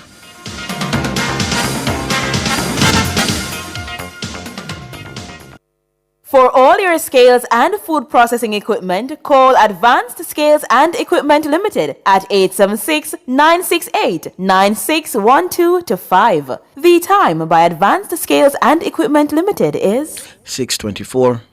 Stop buying expensive toner cartridges. Global Ink is now selling new factory direct generic toners. Remove factory seals, install and print. Engineered to work first time, every time. Certified for use in HP and Brother printers. Worry-free, affordable printing for your peace of mind. Money saved is money earned. We deliver island-wide. 754-7444 or 1-888-NEED Ink. Never run out of toner again. Global Ink. Say goodbye to stuffy air and hello to clean air.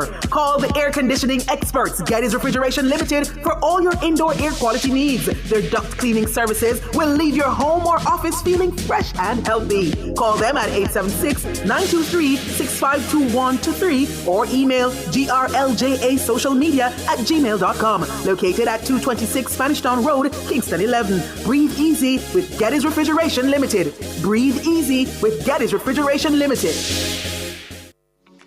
Invest in Jamaica and make your money grow. Invest in Mayberry Jamaican Equities Bond, a safe and purposeful way to invest. How? We carefully invest your funds in top local companies, empowering you to profit from multiple businesses, not just one. With a minimum investment of just $20,000 and an interest rate of up to 10.5% per annum, it's more than just growth. It's profit with purpose. Discover more at www.profitwithpurposeja.com or contact your investment advisor for full details. Profit with purpose. Invest with Mayberry.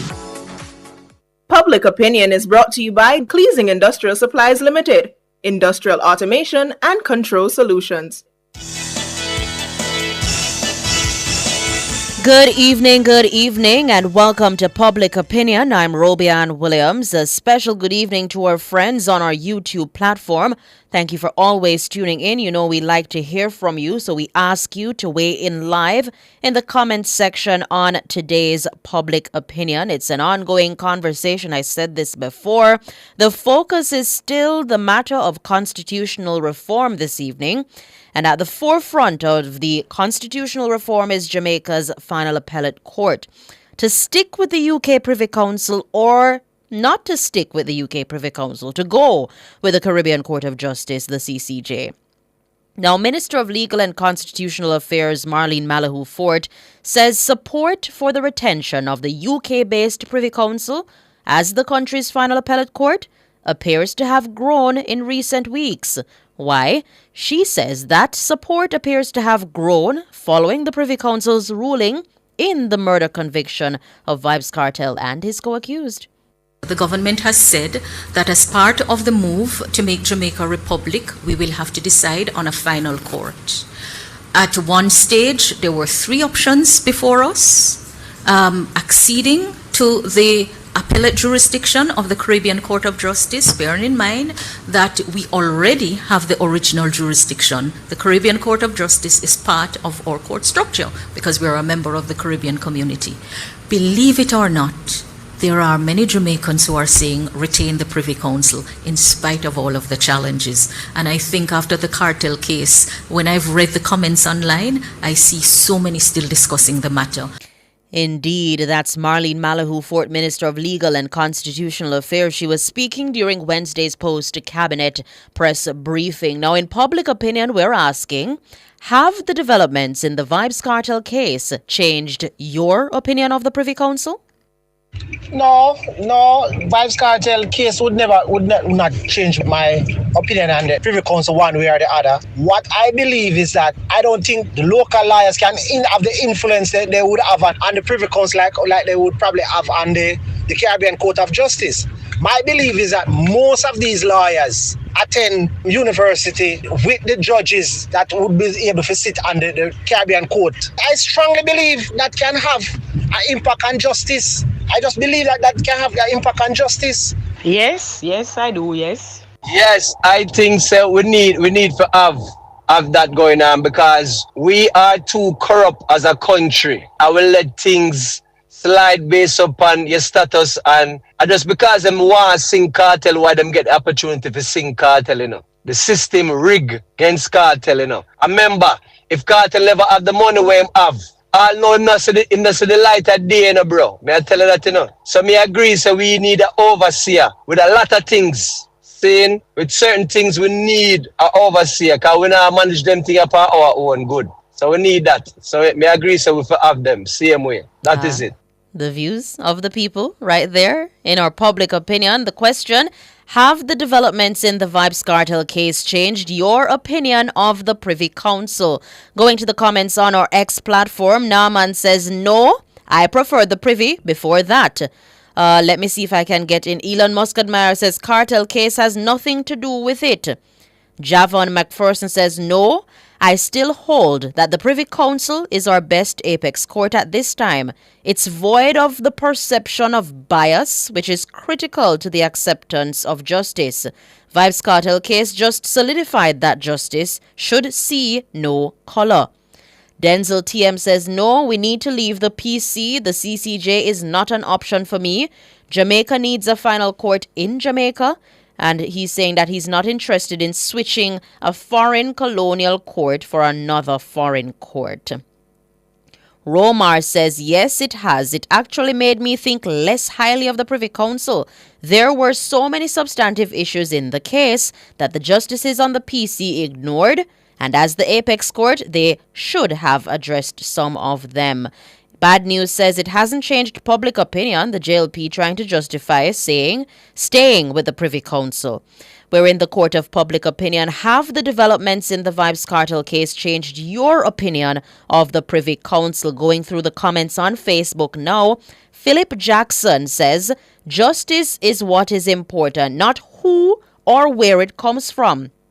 Justice have no color. It must be fair and balanced. Where Mr. Adidja Palmer is concerned in his case, it's about misstep in how his case was handled. Guilty must not walk free because they have a good lawyer, while the innocent suffer. And he's saying that's his argument. Winston says, unfortunately, yes, it changed for the worse. Andrew Freighter says, as long as it's justice, it doesn't matter where it's coming from. Beverly Barrett, I didn't trust the CCJ and willing to stay with Privy Council. If I'm under them for 62 years, why leave? Barbara Haynes Smith says PC don't have no friends and company in Jamaica to bribe them. All right. CJ says no. Incremental movement to the CCJ has always been my call. Dante has a long epistle right here, but let me get through some of it.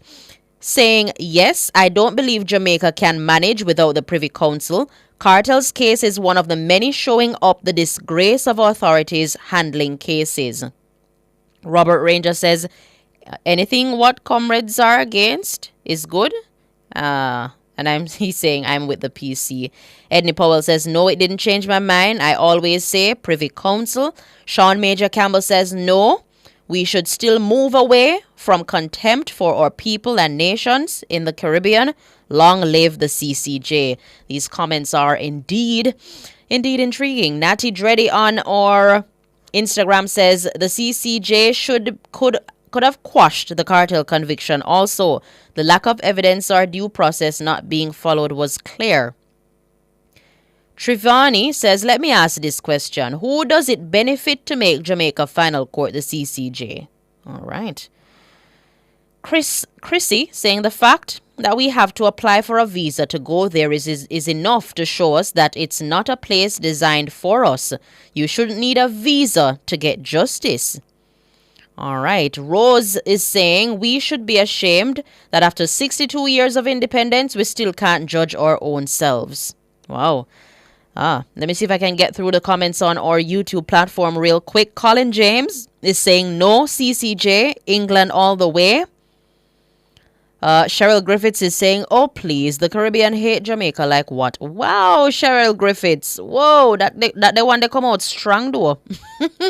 Dr. Scar says you can't do away with the king and retain the Privy Council. CCJ all the way. Everall Bell says, I am in support of a Jamaican Final Court of Appeal.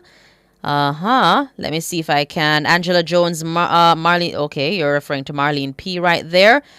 Anthony Johnson says, no CCJ. We get justice from the Privy Council. No CCJ. We love the Privy Council, so I love Privy Council all the way. Wow. Shion Atkinson says, I would like for CCJ to represent us. We want to move away from the British completely. 100%. The CCJ should be our final court. Brick Road is asking, what if Cartel had lost and his supporters damned the Privy Council? The minister should never reference this. Jeffrey Richards says, no CCJ, no republic. All right, the views of the people coming in strongly, and we appreciate your views. CJ Martinez says, Privy Council all the way. That's all the time we have for this discussion. It's an ongoing one, and we expect to see more coming from this. Thank you guys so much for participating. Do stay tuned. Up next, the Business Report.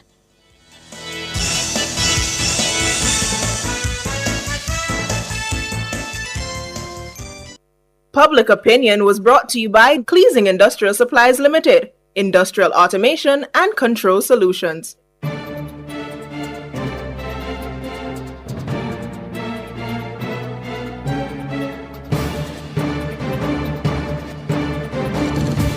Hello, good evening, and welcome to Nationwide's Business Report. I'm Robianne Williams. Sagicor Group Jamaica Limited today announced its financial results for the first quarter of 2024. Now, while the company reported a decline in profits due to a one-time adjustment and unrealized mark-to-market losses on a segment of its life insurance investment portfolio, it witnessed strong double-digit growth in insurance revenue from new business. The group says the commercial and investment banking segments also performed well, primarily driven by higher fee income and other revenues. The group says that it recorded a net profit attributable to stockholders of $1 billion, representing a decrease from the comparative period's profit of $2.18 billion. The group notes that excluding the one-time adjustment and unrealized mark-to-market losses, the net profit attributable to stockholders for the period would have been approximately $2.32 billion. Additionally, insurance revenue grew by $1.53 billion, representing a 14% increase year-on-year. There was also a 5% year-on-year increase in deposits during quarter one. In other news, European consumer groups on Thursday accused the Chinese shopping app Temu of using manipulative techniques to make users spend more and other violations of a landmark EU tech law. One of the fastest growing apps, Temu, only entered the EU market in April 2023 and says it has on average around 75 million monthly active users in the 27-country bloc. Now, Europe's BEUC umbrella consumer rights group filed a complaint with the European Commission, while 17 member organizations in Europe, including in France, Germany, and Spain, have done the same with national authorities. The groups accused Temu of failing to protect consumers and for using manipulative practices which are illegal, known as dark patterns, and demanded an investigation. In response, Temu said it took the complaint very seriously. The company promised to study it thoroughly and to cooperate with the relevant stakeholders. In the currency markets at the close of trading today, it cost 157 Jamaican dollars to buy $1 US dollar, and it cost 198 Jamaican dollars and 76 cents to buy 1 British pound, and 115 Jamaican dollars and 17 cents to buy the Canadian dollar. Now, that's all the time we have for Business Report. I'm Robianne Williams. Good evening.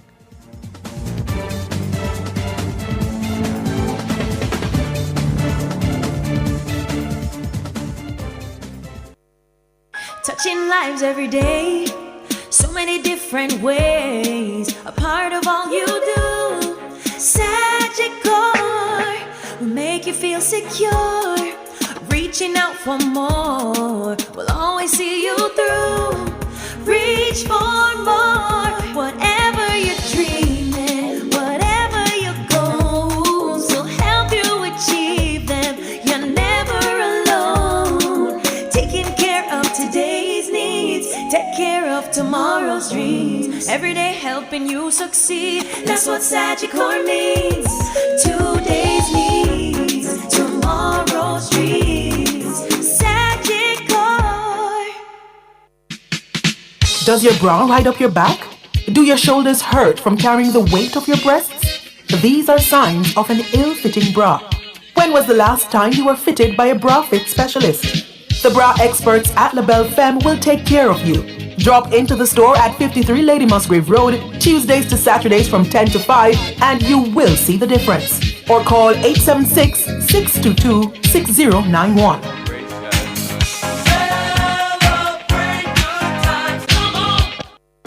Super Center, everything for your home and more. And we mean everything, not just houseware and appliances. At Zan Super Center, we have furniture too. Furniture for your living room, dining room, bedroom, kitchen, and more. Low on cash? At Zan Super Center, we have layaway plans. Don't delay. Come in today. Zan Super Center, we're gonna make you smile. Zan Super Center, it's a lifestyle. It's a lifestyle. This outstanding 6'4" athlete credits Jamaica with her first Olympic victory ever. Jamaica is filled with Olympians. World record holder McKinley dashes into the lead. We must never forget the forerunners of Jamaican Olympic greatness. Coming into the home stretch, it's Wint who challenges the leader. Win or lose, athletes never forget their Olympic experience. Melly Notty has devastated another world-class field. And Hemmings is going to do it. Hemmings wins it. She's the champion. A personal... Win or lose, Jamaicans will cheer the loudest at the Olympics so that the world will never forget who we are. And Usain Bolt is moving away. And Jamaica retained their title. And the world record has been taken apart. Oh, I say. From July 26 to August 11, tune in only to Nationwide 90 FM for the coverage of the 2024 Paris Olympic Games, because we're here to ensure that you never forget. Nationwide's coverage is powered by our bronze sponsors: National Road Operating and Construction Company Limited, Digicel, Grace Foods, Spirits of Jamaica, Imperial Optical Jamaica, and Rainforest Caribbean. Drive the most exciting new vehicles in Jamaica. Schedule your 2024 Ford Ranger pickup or Ford Everest 7-seater SUV test drive now. Call or visit KIG today. Chewy flavor with delight. It really, really nice. May I have to say it twice? The time by Jamaica Mountain Peak Golden Turmeric Latte is 19 minutes to 7.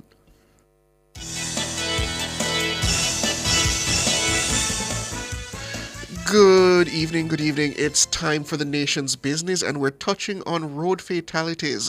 Chairman of the National Road Safety Council, NRSC, Prime Minister Andrew Holness, says the road crashes that have been recorded since the start of the year were preventable. According to the Public Safety and Traffic Enforcement Branch, PSTEB, up to May 16, 162 people have died from 138 road crashes since the start of the year. The Prime Minister was speaking following a meeting with stakeholders on Thursday. The meeting of the National Road Safety Council starts from the point of view that nothing is an accident, that these incidents which have resulted in loss of life could be prevented. That's a very important starting point. If we start from the point where we accept that accidents occur, then accidents will occur. The purpose of the National Road Safety Council is to get Jamaicans to understand that there is a safe systems approach that could virtually eliminate accidents. So much of what we discuss in the National Road Safety Council is how can the government, which in this instance includes all the entities that have anything to do with traffic and the infrastructure that carries traffic, and those who treat with the impact of traffic, including the Ministry of Health and other entities, how can we come together through legislation, through public education, and through dedicated financing to ensure that there are no accidents in Jamaica? And that's our starting point. It's important that the public accepts and appreciates that Jamaica can be accident-free. And that's not just aspirational, it is a very practical thing to strive for. Now, some of the things that creates a safe system for traffic would be, for example, if all our riders wore helmets. Right. The truth of the matter is that Jamaica does not have a riding culture that involves the wearing of helmets. It is a behavioral problem in as much as it is an enforcement problem.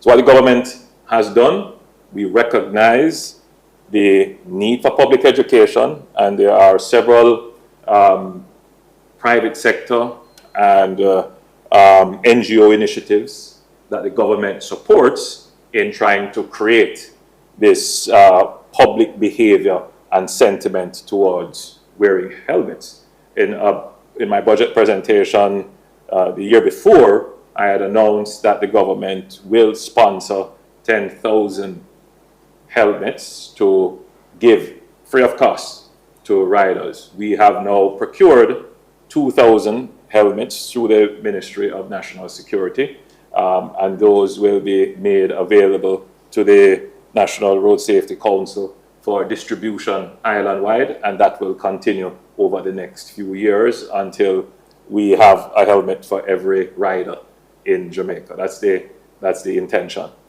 So there would be no reason, no excuse for not wearing a helmet. Helmets save lives. And I think that needs to be reinforced. It's not fashionable, it's not cute, it's not hip, it's not cool not to ride without your helmet. In fact, I would go as far as to say it is stupid to ride without your helmet. Prime Minister Holness says the fines collected from traffic tickets will also be used to fund a national public education campaign.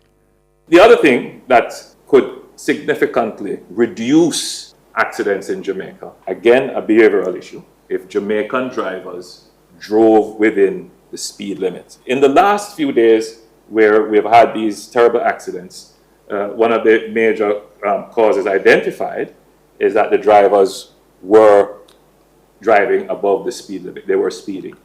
So speeding is another critical variable in these crashes. And in discussing it with the police and the other stakeholders, enforcement is critical here. And I compliment the police. We have seen enforcement increase significantly, particularly with the electronic ticketing system. But enforcement by itself will not be enough.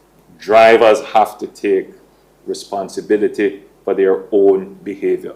Another behavior of our drivers, which is a cause of accidents, and particularly in the crashes that have occurred recently, is driving while distracted. And we're seeing an increase in this where drivers, some are collecting fares, they turn to get the fares from behind them, and when they turn back around, they are in the back of a truck or a bus. Drivers are driving late, they are fatigued, they doze off, vehicle runs off the road, and it is an accident, a crash that occurs, which takes several lives. Again, it's a behavioral issue, and we can only tackle behavioral issues by enforcement, but more so by public education. So towards public education, the meeting today took a decision that the fines that have resulted from the increased ticketing, that the current distribution of those resources will have dedicated funds towards a national public education campaign. So we already have several public education campaigns ongoing. I know the OPM has sponsored, I know the National Road Safety Council has sponsored, but we see the need for an intensification of public education, and for several reasons. We noted that the database of operational vehicles in Jamaica has increased significantly over the last 3 or 4 years. We are now over 600,000 vehicles on our roads, and that's a lot of vehicles for a population of 2.7, 2.8 million people, and that is only projected to increase. So what is happening is that you're having more vehicles and therefore more drivers, and the driving culture, which needs to support that level of vehicular movement in the country, where safety is an ultimate goal for all drivers. That is not necessarily the culture that is widespread amongst our drivers, particularly those who are operating in public transportation, those who are operating heavy vehicles. And so we recognize the need that there is this shift, not just in the number of vehicles, but also in the roadways. We have built several hundred miles of new roadways and new driving surfaces that some people are just not trained and don't have the driving culture to operate vehicles on these new road surfaces, on the new highways that are being built. And so the public education campaign has to be developed that will focus on the driving culture, which has safety as its key element. You're listening to excerpts of Prime Minister Andrew Holness's address to stakeholders as they try to get a handle on what's happening on our roads in terms of fatalities. The Prime Minister says stakeholders have decided to take a look at lowering the threshold for a person's alcohol levels while driving. We discussed also driving under the influence of alcohol and the need for increasing our breathalyzer testing. On that matter, the conversation surrounded whether or not there needs to be a review of the threshold of alcohol in one system to be determined as being driving under the influence or being driving while drunk. So that is something that we have decided to take a second look at. Other countries are moving towards reducing the threshold, and our threshold is at international standards, but at the higher end, and I think we should go down to a lower end, and that way we would be able to capture more persons who are actually drinking while under the influence, but not being prosecuted for driving while drunk. So that is something that we need to look at. The truth is, our public education campaign has said, don't drink and drive. but the laws say something differently. The laws would suggest that there is a threshold for which you can drink and drive, and that is inconsistent. And I think we should take a look at that to make the threshold lower so that we are able to capture more persons who are driving under the influence.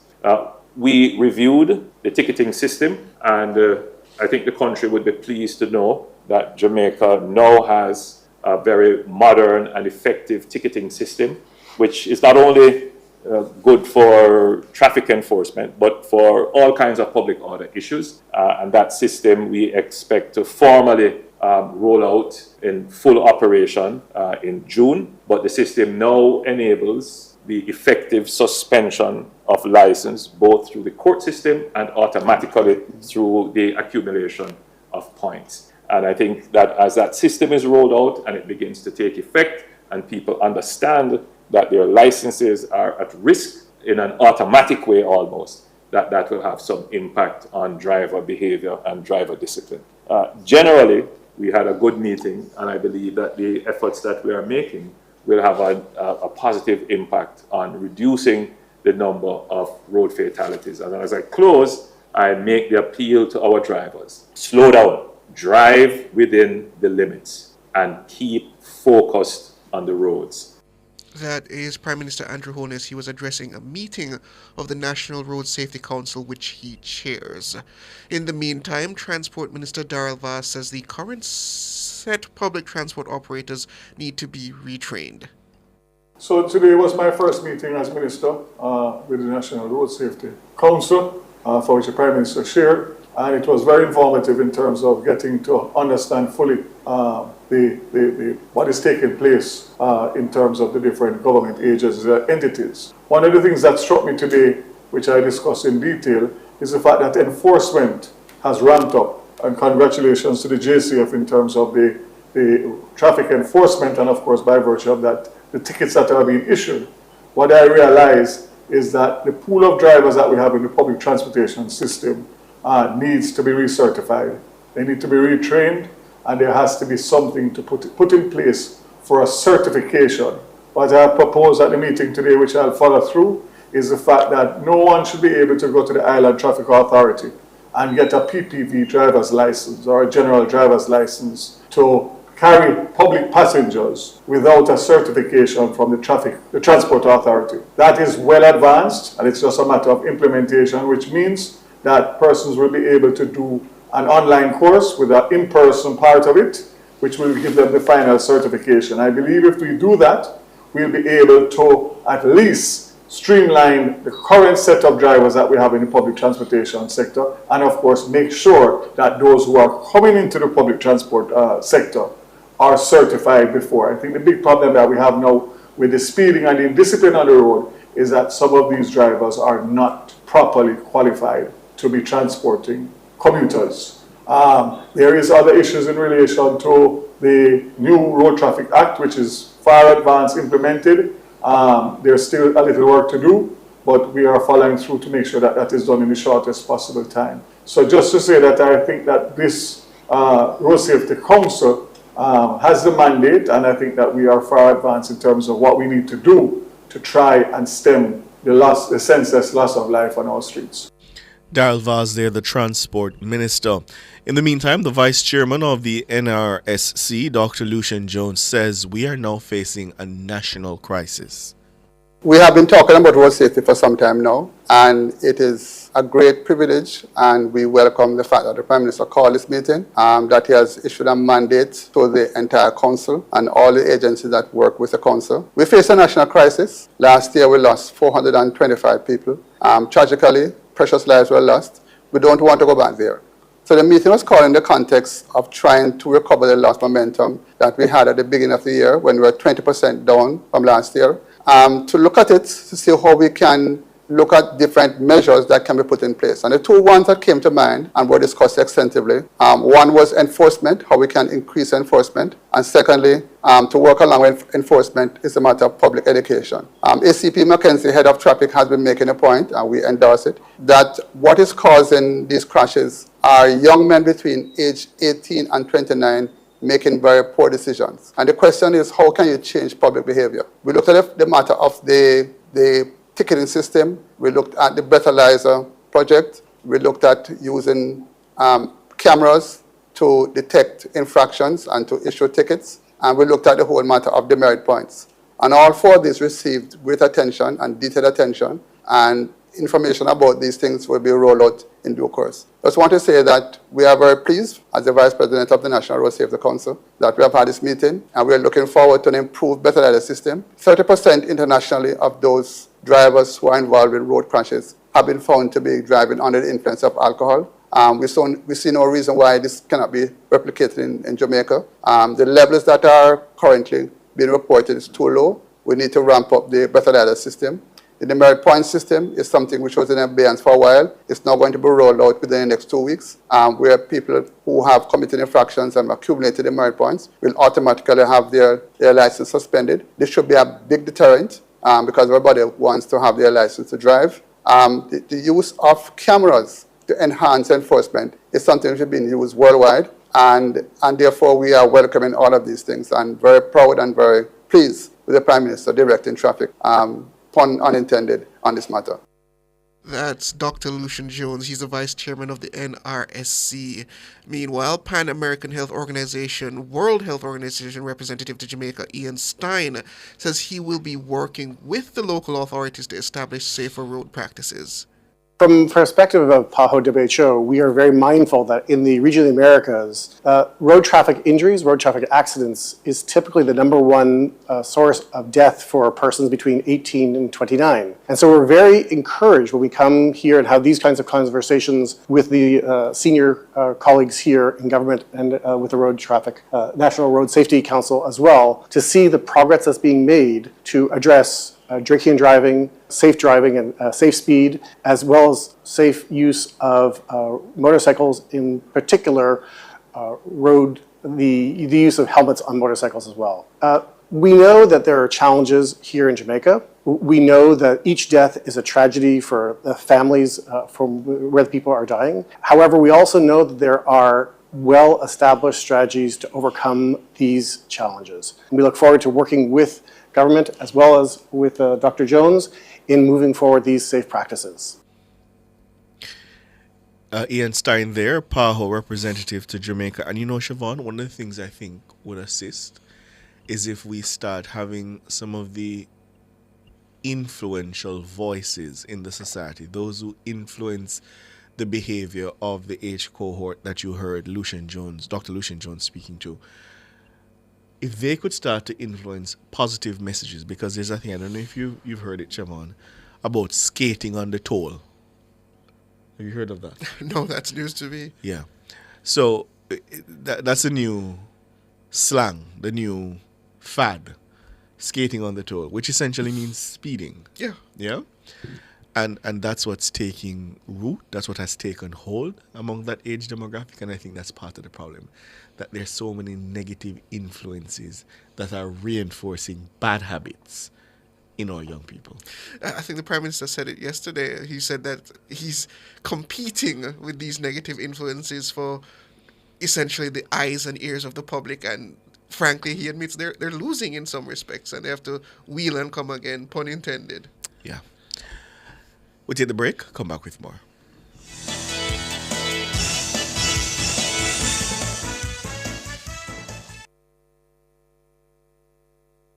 The mission of the Ministry of Legal and Constitutional Affairs includes revising Jamaica's legal and constitutional infrastructure and accelerating the pace of reform. The time by the MLCA is 7 o'clock. Welcome deluxe, the cream cracker that rises to the top. So crisp, so light, so buttery. When you're good, you're just good. Hey, had the national flavor. You go want to buy this back. So good, it's just so good. Welcome deluxe, the cream cracker that rises to the top. So crisp, so light, so buttery. National Baking Company, just so good. Cleasing Industrial Supplies Limited are authorized distributors of international brands ABB, Omron, STC, Festo, and Thomas & Bet. They supply programmable logic controllers, photoelectric and proximity sensors, contactors and soft starters, power supplies, variable frequency drives, and much more. Visit them at 24 Dunrobin Avenue, Kingston, or shop 32 Overton Plaza, 46 Union Street, Montego Bay, or visit their website cleasling.net. Cleasing Industrial Supplies for all your industrial automation and control solutions. Drive Hyundai vehicles beyond your dreams with an exclusive 5.99% interest rate. Yes, shop Hyundai vehicles and get a super low 5.99% interest rate on your car loan. Plus 2 years free service, 1 year insurance, and 5 years warranty. Offer valid on all 2024 Hyundai vehicles. Drive your Hyundai with the lowest interest, 5.99%. Conditions apply. Touching lives every day, so many different ways, a part of all you do. Sagicor will make you feel secure, reaching out for more, will always see you through. Reach for more, whatever you're dreaming, whatever your goals, will help you achieve them. You're never alone, taking care of today's needs, take care of tomorrow's dreams, every day helping you succeed. That's what Sagicor means. Today's needs, tomorrow's dreams. Sagicor.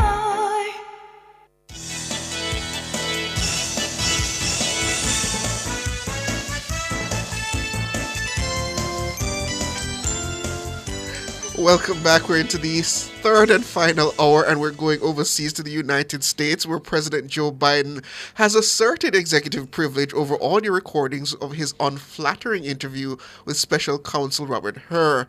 Mr. Hur is the Republican federal prosecutor who declined to recommend charges against the president over his handling of classified documents. Hur wrote in his report that one reason not to bring a case against Biden is that the president would be sympathetic to a jury and could portray himself as an elderly man with a poor memory. President Biden defended his abilities. The Attorney General Merrick Garland later said it would be absurd for him to have tried to block Hur's language about the president's memory. White House counsel Ed Siskel notified Representatives James Comer and Jim Jordan of the decision in a letter on Thursday. It came after the Attorney General recommended that President Biden assert executive privilege. The Department of Justice has already given House Republicans transcripts of the interviews. CBS News has more in this report. President Biden is asserting executive privilege over recordings of his interview with Special Counsel Robert Hur. That's according to letters sent from the White House and Justice Department to two Republican-led House committees. Yeah, you may recall congressional Republicans sought those recordings as part of their impeachment probe into the president. They are now considering holding Attorney General Merrick Garland in contempt of Congress for denying their request. So CBS News congressional correspondent Scott McFarland joins us now from Capitol Hill to dig into this. Scott, the Attorney General spoke just a little while ago. What did he say? Making an argument, Anne-Marie, that the Department of Justice, he says, has already cooperated with these congressional probes into the special counsel review of President Biden's handling of classified records, that they've been cooperative, that they've shared records, that they shared that transcript. And the argument made by the Attorney General is the department needs to stay outside of or beyond politics. And his argument is that providing audio fully adhering to the subpoena's request would be putting his department in the middle of politics. So the White House counsel said in so many words, there's a concern at the White House that the audio clips of the president would be chopped up and distorted by Republicans for campaign purposes. That's the leg they're standing on in this decision, but the timing is clearly noteworthy, Lindsay and Anne-Marie. It comes just moments before two Republican U.S. House committees are to meet, mark up, and vote on a measure recommending contempt of Congress against the Attorney General for his handling of this subpoena. So will this assertion of executive privilege have any bearing over today's vote? Likely not. We've expected a party line vote from the jump. It's likely to stay that way, a party line vote where Republicans rule and vote that the Attorney General did not adhere to their subpoena, and Democrats vote the other way, that this is a political ploy and a campaign year effort by Republicans. The House Judiciary Committee goes first. They had a 10 a.m. Eastern time hearing on the calendar to begin this process, and my congressional sources tell me it's going to be a lengthy process. Democrats might try to muck this up with amendments and some stem-winder speeches. The House Oversight Committee goes at 8 p.m. Eastern time. They postponed their hearing to the evening because many members of that panel are in Manhattan to support Donald Trump today at his criminal trial. So they are hitting the pause button or the snooze button and doing this later tonight. So, listen, the transcripts for these interviews were already released. Why are these two House subcommittees pushing to have the tapes cleared? And that's a point Democrats are going to try to underscore through the day, Anne-Marie. In fact, I'm told Democrats are going to read passages from the transcript of the president's interview aloud during these hearings to reaffirm that the Republicans already have copies of the written word. But Republicans believe and have argued unequivocally that the audio of this interview may tell us things you can't read in the paper. The pauses, the emphasis, the inflection. We know from speaking to each other, those things do communicate meaning. But it has not been a sufficient argument to convince the White House or the Department of Justice to release the audio tapes. Again, the White House counsel's office says they suspect, if not predict, those audio clips would be used in campaign commercials, and they want nothing to do with that. That's the argument they're presenting today. Scott, the AG was also asked about really the timing of Special Counsel Jack Smith's cases against former President Trump, the fact that neither case looks like now will go to trial before the election or even this year. He didn't really take the bait. What did Garland say about that? He also stopped taking questions at that point, Lindsay, because we had a whole lot of follow-ups along that lane. What he said in response to the question of, are you concerned you waited too long to appoint a special counsel because the clock's about to run out on special counsel Jack Smith before the November election? His response was that the special counsel moved efficiently and requested a speedy trial. It was the court, the Supreme Court, that blocked the speedy trial here in Washington and the federal judge in Florida who blocked one in Fort Pierce. But he's going to keep getting criticism that he waited too long to appoint the special counsel and put everybody up against the clock in these criminal cases. But I'll underscore it again. After taking that question, he stopped taking questions because there is more to ask on that issue. I can imagine. Scott, thank you so much. So there you have it, listeners, from CBS News regarding quite a few interesting developments in this matter of the president.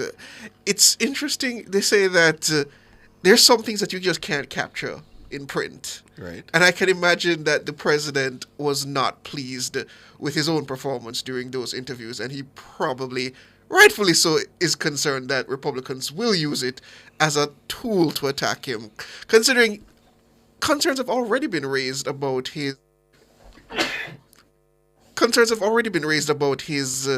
appearance to the public as an old, almost senile man. Yeah, and it's also coming along the lines where he's gonna have to debate Donald Trump in June. I beg your pardon. So that's gonna be part of the calculation of the White House counsel. You don't want fodder ahead of that debate, and I'm sure Donald Trump is going to try to use the age thing to try to attack Joe Biden. So that has to be part of the calculation. But I wonder, though, does moving to block it have the Streisand effect in terms of it draws more people to the attention of the issue rather than solve it? Why not just put it out there, get it out of the way, so as to not worry about it down the long run? I mean, I don't think it will be sustained unless they go to court, and I don't see how they win on a matter like this. So yeah, I think he will die. I think he will die a natural death. Well, we'll see in the coming days, listeners. We will take another break, and then we'll go to your calls. The numbers are 630-937-124 and 618-8255. Come chat with us.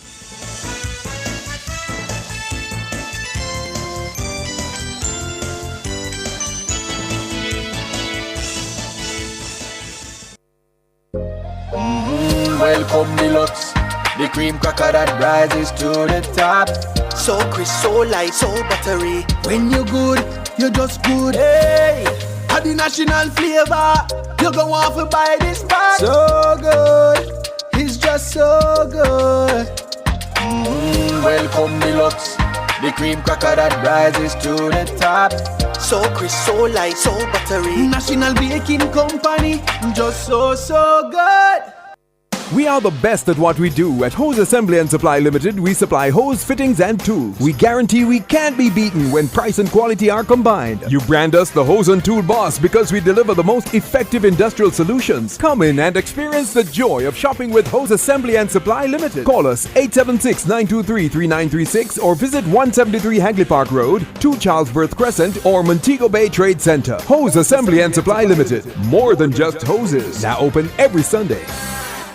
Experience the ultimate adventure at Yaman Adventure Park. For $9,900 per person, experience ATV adventures, Bert Avery's, Blue Hole Adventures, and a free lunch. For moms and teachers, their exclusive rollout package at $8,900 offers a delicious lunch, Bert Avery's, ATV adventures, and memorable photo opportunities. Book now at 876-618-0900 and use the code Nationwide Yaman to redeem specials and experience the Yaman Adventure. This offer lasts only for the month of May. Some dreamers picture a place they call home, a house with no mortgage, a home that they own. Some dream of owning their very own store, meet a cafe or florist, or growing one into more. Where one dreams of making luxury shopping the norm, others dream of sports cars, the kind that perform. But one thing in common these dreamers all need is to build their wealth so they can achieve. Never settle for less than your dreams with Sagicor Investments. Call 888-SAGICOR to speak with a wealth advisor. I'm Dennis Brooks. I'm Marlon Campbell. I'm Floyd Green. And I'm Garth Williams. Catch us on the Jamaican Dads podcast right here on Nationwide 90 FM, Thursdays at 8 p.m. with a repeat on Sundays at 6 p.m. The Jamaican Dads podcast is all about providing men with a healthy, safe, and functional forum to tackle many of the taboo topics that concern our masculinity. Like everyone else out there, we're dads of varying amounts of experience who come from different backgrounds and often view the world differently. We're definitely not perfect, but we're all brethren and we're all committed to this piece of rock called Jamaica. Too often, there are no safe spaces for men to explore the issues which are important to us. Plus, most of the content out there about parenthood is produced by women, for women. So we think it is important that we be the change we want to see. Follow us on YouTube, Facebook, Instagram, and Twitter at Jamaican Dads with a Z. And definitely join us here on Nationwide 90 FM every Thursday at 8 p.m. with a repeat on Sundays at 6 p.m. for the Jamaican Dads podcast. It's a revolution in media.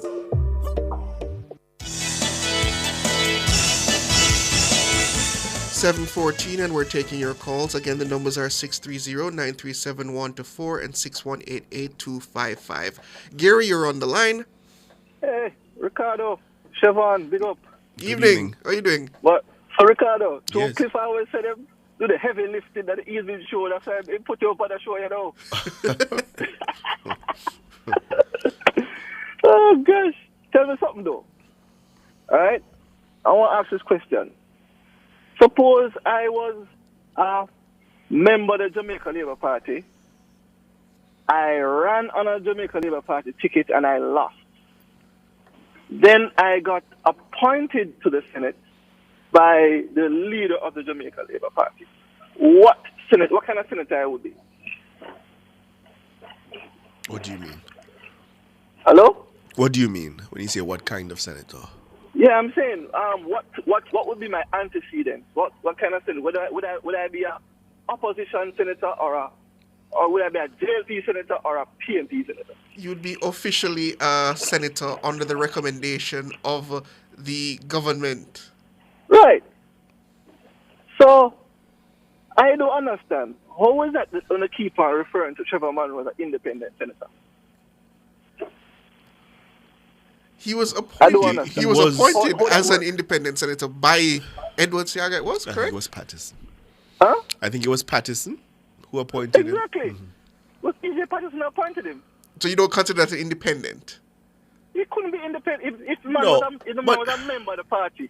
The man ran as an MP, lost, and got appointed to the Senate by the said party. He can't be independent. It must be a PNP senator. Appointed senator is not the opposition appointing. Hold It's on. not the governor general appointing. Help me out. It's the Help party me. man and that's it. Help me understand something. Uh-huh. Up to that point, I believe, was that in 2002? Mm-hmm. Had he run on a PMP ticket prior to that appointment? Yeah, before that, he ran in, Trelawney and lost. Okay, I see. Okay. Yeah. And you have to be a member of the party to run. You can't not be a member of the party to run as an MP. Correct? It depends. Well, you can run as an independent MP, but you mean in this No, but instance, you you mean run running under for the party, as in people. running under the party's banner. Yeah. So it can't be an independent senator. But do you accept that somebody could belong to a political party and have independent views that they can advance in a setting like that? You can have independent views. Yes. But you're not an independent senator. Not wrong with your views, you know. Your views can be independent. Right. Which, and so your views so your long as views he's can, so long as Go he's ahead. not advancing the party's position, if he's advancing an independent viewpoint in the legislative process, I mean, no, he is. We're talking about because you're using his antecedent. But Gary, let me ask you this then. Is it the issue of him running on the PNP ticket that you have a problem with? No, Or the fact that he was problem- appointed by Mr. Patterson? I've always had a problem with how the media frames Trevor Monroe's antecedents. I have a problem because the same thing that you do for one, I think you should do for the others. When you guys introduced Lloyd B. Smith, you introduced him as former leader of opposition, whatever it is, So you have a clear knowledge of his antecedents. So whatever positions you come with, you know. But then for some reason, whenever I refer to Trevor Monroe, it's like this man did drop from sky. so you want us to say former member of the PNP or Former former? member of the WP Workers' Party I of see. Jamaica, PNP member of Parliament, former PNP candidate, PNP senator, now president of National Integrity Election, whatever anything in the election. Yes, so people will know exactly where I'm coming from. I'm also getting a correction, Gary, as I suspected. I don't think he ran prior to his being appointed. I think he ran after, because I think it was in 2007. Make it even worse. I think it was 2007. Still couldn't be independent. Because him run under the PNP ticket to appoint him to the Senate. All right, that's aside. Quickly, this constitutional thing, right? Yes. And I listened to Shireen Golding yesterday. Excellent interview yesterday with Cliff, and because she made everything very, very, very, very clear, right? And one of the most poignant things that I think that the opposition needs to understand, and I think the media, civil society, whoever need to drive home, is that when the shoes is on the other foot, what you think is going to happen? If you set a precedent like this, what do you think is going to happen when the shoes is on the other foot? Is it that you're going to expect that the opposition is going to come to the table after you come to the table, as Tyrone said today, with guns drawn? It's not going to happen. And you need, whoever it is going to need consensus from an opposition.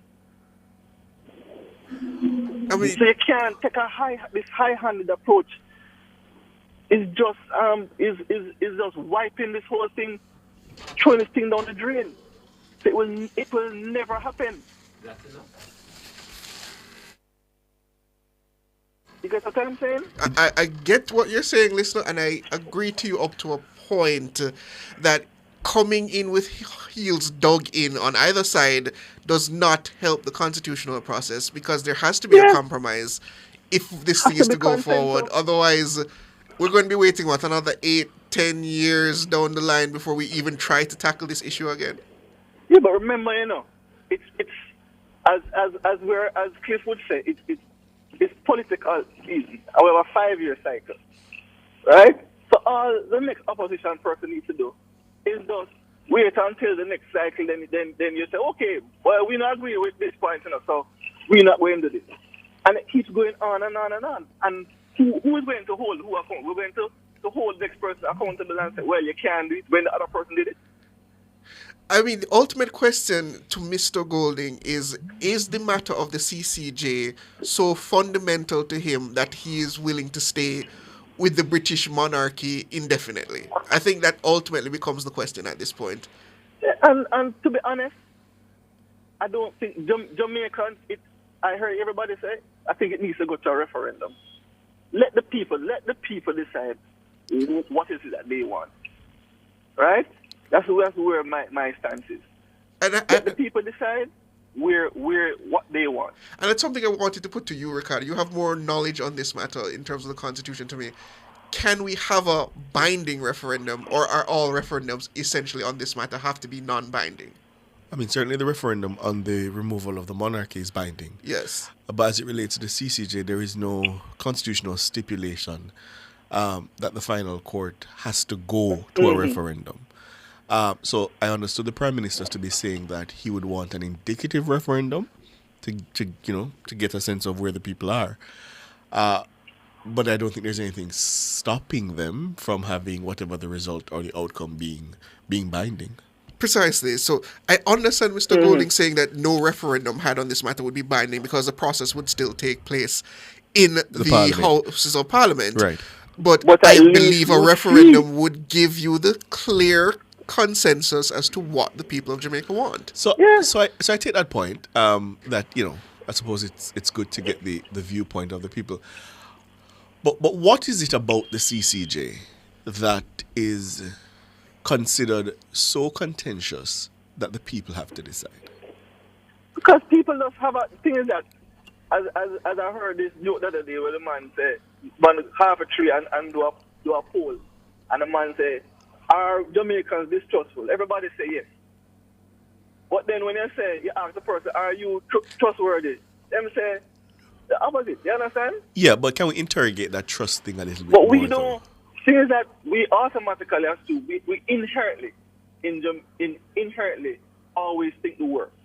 So we all inherently think that, okay, boy, me and Ricardo used to go to school together, and now Ricardo turned judge and me turned lawyer, then the case can buy out. But does that fear attend to the local courts? But the Supreme Court, the Court of Appeal? People believe what they believe. No, but I think we have a I think we have a responsibility, though, not to reinforce people in beliefs that may be wrong or misguided, but rather to correct where correction can be had. And I don't know what is the basis of that fear. And there's a dissonance as well, because I hear people who raise that as an objection to the CCJ who are saying Jamaica should have its final appellate court here. And I'm saying, for all the reasons you smear the Caribbean Court of Justice, it's more insular about proximity, about influence, it would be tenfold if Jamaica were to have its own final court. So I see dissonance in the arguments. I see logical just gaps. And I think we paper over them too often without really interrogating the basis of that so-called fear. The reality of the times we're living in is just that. Is a lot of perception is becoming reality. Right? That's the reality of the situation that we live in. And I mean, a lot of people will tell us, say, look here, at the end of the day, them say all of the judge and the law, them are going to lodge meeting together. So them are most friends and this and that and blah blah blah. But Gary, again, to question that point, Jamaica would not be the only country in the world to let me not even say regional court. Let's look at Canada. Canada has a Supreme Court. Conceivably, the lawyers and the judges went to school together. The United States has a Supreme Court. India has a Supreme Court. South Africa has a Supreme Court. In other words, this argument about going to school together could be applied to any apex court across the world. And that has not stopped countries from adopting arrangements which allow them, as a people, to decide for themselves these things. I just don't know if I consider those arguments persuasive. I mean, me personally, I have heard both sides of the coin. I've heard the for and against. I still have not made up my mind which one it would be. And I said there are compelling arguments on both sides. They are, for me, compelling arguments on both sides. I should also say I've heard very few people actually articulate strongly a position in favor of the CCJ. I mean, I beg your pardon, the Privy Council. They advocate against the CCJ rather than for the Privy Precisely. Council. I think Valerie Nita Robertson is one of the only persons who I've heard advance strongly a position for the Privy, and I respect her for that. Most other people sort of just skirt around it and they argue against the CCJ but never explicitly for the Privy Council. But look at it now. But look at this now, right? If I'm sure, right? If we were to do a referendum right now, a lot of people would vote for the Privy Council just based on the fact that of the cartel judgment. You understand? The cartel ruling. There's the potential for that, for me, I don't think if the CCJ had some kind of ruling that the person could look to and say, well, I know, so the CCJ did do this for in here, son. Shanique Myrie. Shanique Myrie. Well, I guess but I guess that's compelling enough to most people. Cartel is more iconic. No, but what Myrie. is to say there is no evidence that the CCJ would have come to a different outcome in the cartel matter? True, but when I record the thing is that, and this is my fear about this whole process, is that putting both things on the table will become political when it shouldn't be. It shouldn't be a case where the JLP is on this side, is for, and the PMP is against. But didn't I hear you Parliament still makes But didn't quite a I hear political you just matter. arguing for a referendum on it? Didn't I just hear you arguing for a referendum on it? Yes, no, meaning that how it should be presented to the person, to the public, is that it's apolitical. It's not political. It's just you will decide. I don't know that he can have a referendum that's not going to become will a inevitably become because a somebody will have to political argue process. for it, and I imagine people will argue against it. I mean, I hear you. I hear you. But all right, Trevor. Have a good evening. No problem, Gary. Before we go to the next call, to the point in terms of the support of a referendum, I understand that people will raise a concern suggesting that no, it doesn't need to go to a referendum. Right. But I think all fundamental matters of the Constitution in terms of justice and our constitutional rights ultimately should go to the people of the country in their decision as to where they want to take the country Here forward. is how you run into a wall with that argument, Siobhan. The Charter of Fundamental Rights and Freedom was never voted on by the Jamaican people. I know that. The Jamaican people never got a chance to say what rights they wanted enshrined in that in the Constitution. Agreed. Or the scope of those rights. So I hear that argument, and I think it's a purist argument. But the precedent set down that it does not necessarily have to doesn't mean that should be the way we go forward. Especially when we're talking about doing something fresh and new. Okay. Well, would you then agree that the charter then should be put to the people of Jamaica? I wouldn't disagree with that. No. Okay. All right. I mean, I can accept the argument. I'm not opposed to a referendum. I think it may well be desirable, and it may well be the only way to settle it, certainly for our generation, but it's not required. So, but I think coming down to this it's not required argument does not eliminate it as a potential step to take. My other fear is that the lived experience of the rest of the region is that once this matter is put to a vote, it becomes contentious. Because it becomes so political and contentious, it fails. It has failed in Grenada, St. Vincent. It fails. But ultimately, isn't that why we have these very entrenched positions? Because we don't want them necessarily changed on a whim. And that's just precisely it. It is not as entrenched as other fundamental rights. Portions of the Constitution. Yes. And again, this matter of the Privy Council. But and the whether, irony is and here, this matter of the Ricardo, Privy Council that and the whether- opposition wants it entrenched. They want to vote on it and then have it entrenched in the Constitution. But this matter of the Privy Council and whether, the court that replaces the Privy Council needs to be entrenched is another matter. I mean, I don't necessarily agree with So the you see the reasoning irony of it. in that, but yeah. We say it's not entrenched now, but then we should vote on it, put it as the final appellate court, the CCJ that is, and then entrench it. So here's an irony. We don't want to put it to the people, but we do want to have it entrenched. There is a bit of a bitter irony in that. Yeah, I think the desirable position is that it go to the people, for sure. Richie, you're on the line. Sorry for taking up your time. Brethren, I'm glad to be in big league. People like you, Jan Ricardo. Long time, brother. Thank you for that. How are you doing, Richie? Yes, man. I'm encouraging the government to move away from the constitutional reform immediately because they're giving PMP food to feed on, To move away from it? Leave it alone until after the general election. Leave it right here. Because they're giving the PMP food to feed on.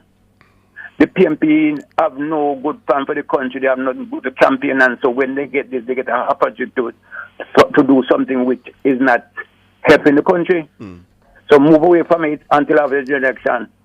And you see the people. But if you move away, Richie, until after the general election, and today we had, I don't mind telling you, today we had a media engagement with members of the CRC at the Ministry of Legal and Constitutional Affairs. And that was something I brought up. Because if you move away and wait until after the election, won't you have the same problem? Because you'll still have the victor and the vanquished. And if the roles are reversed or the roles remain the same, positions have not changed. So I don't know. I don't necessarily agree that after the election is going to be a better time. Okay. Right now we are in the election period, and the government need to put the focus on what they need to do to build the country. Okay. So what it is that they need to focus on. But what most of us as Jamaicans, I believe most of us as Jamaicans, does not know that we were sticking to the Privy Council. Jamaica belongs to England. Most of us does not even know that. And what do you mean Jamaica belongs to England? Then I mean we are under the colonial system, see, brethren. And what I'm trying to find out, can we take a passport and go to England? No, we can't. All right. We should be able to take a passport and go to England, just like how we take a passport and go over the Caribbean.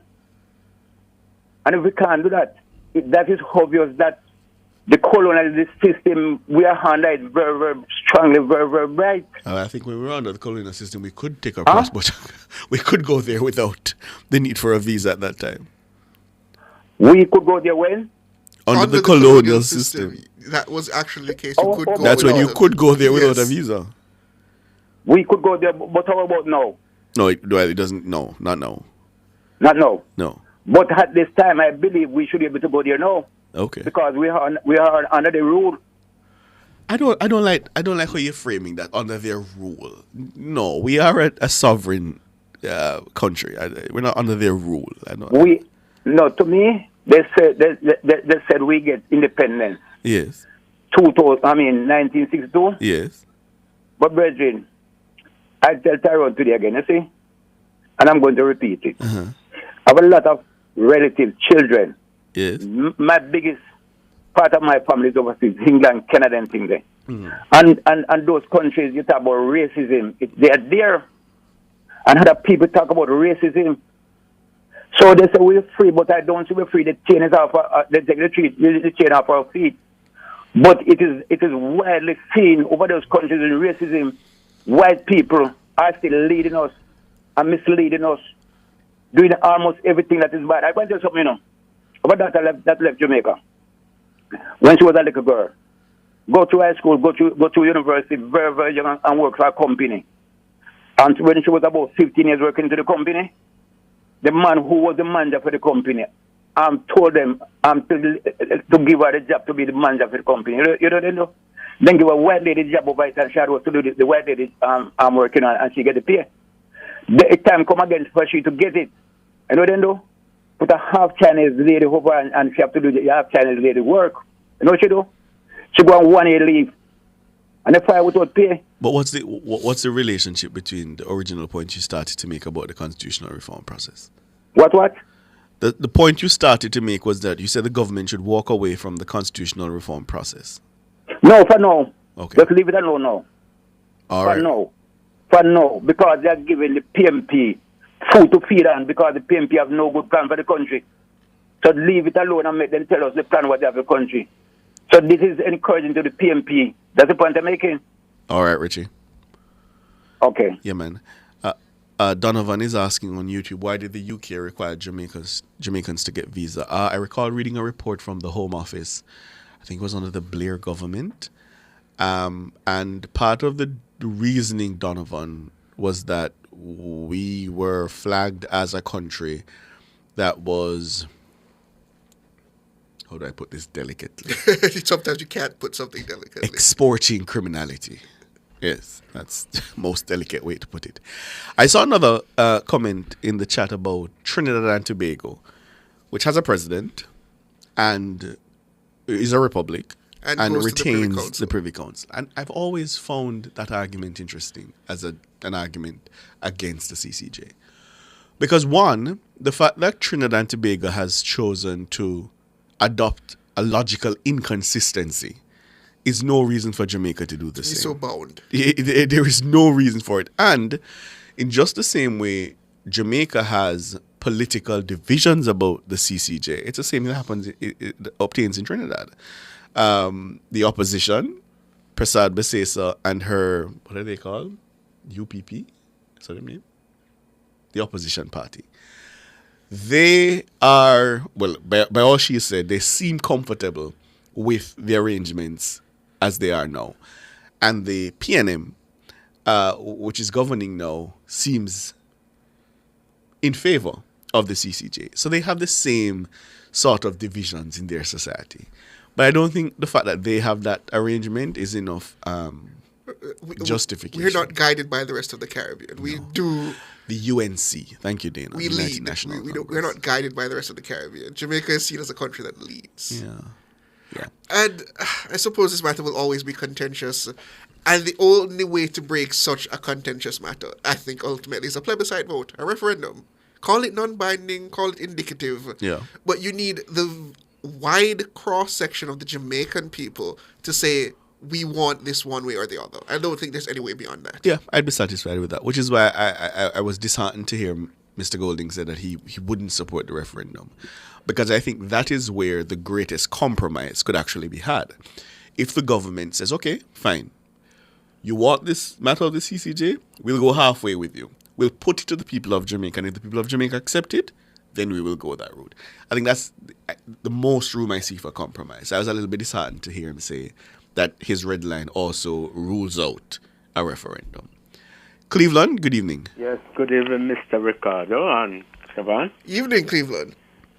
Mr. Monroe being an independent candidate. It was when the PMP boycotted the 1983 election. I think that's the time them invite him to be an independent candidate. Well, an independent senator. Actually, my producer did give me some notes on that. Trevor Monroe and Douglas O'Rain were appointed as independent senators in 1998 by P.J. Patterson alongside 11 government senators. Monroe ran on a PMP ticket in Eastern St. Andrew in the 2007 general elections. So he wasn't an independent candidate when the PMP boycotted the election too? Not based on what I'm seeing. Those were appointed by Edward Siaga, right. That's when he appointed the full slate of the Senate, and he appointed 8 independent senators. He wasn't one of them? No. I don't have that here with me. I'd have to check on those names. Okay. Yeah. But from ever since, Mr. Monroe was always aligned to the PMP, even when he has his own party, the Workers' Party. Yeah. Everybody know that. Right? Certainly, he was aligned to a left-leaning ideology. Let me put it that way. Well, that was part of the PMP. Right. Well, yeah. Okay. Mm-hmm. You know. Read the CCJ. Yes. The problem the problem that we are having here too with our court system. That's the same problem some of us are having with the CCJ, you know. With trust, it's lack of trust. But why don't you trust them, Cleveland? Well, same way we don't trust sometimes when some of the court cases them go against the JLP. The same thing happening with the CCJ too, you know. We just don't trust one another. Right? You see? Because sometimes you're out here on the ground and you hear who related to who from who don't related, especially in our system here.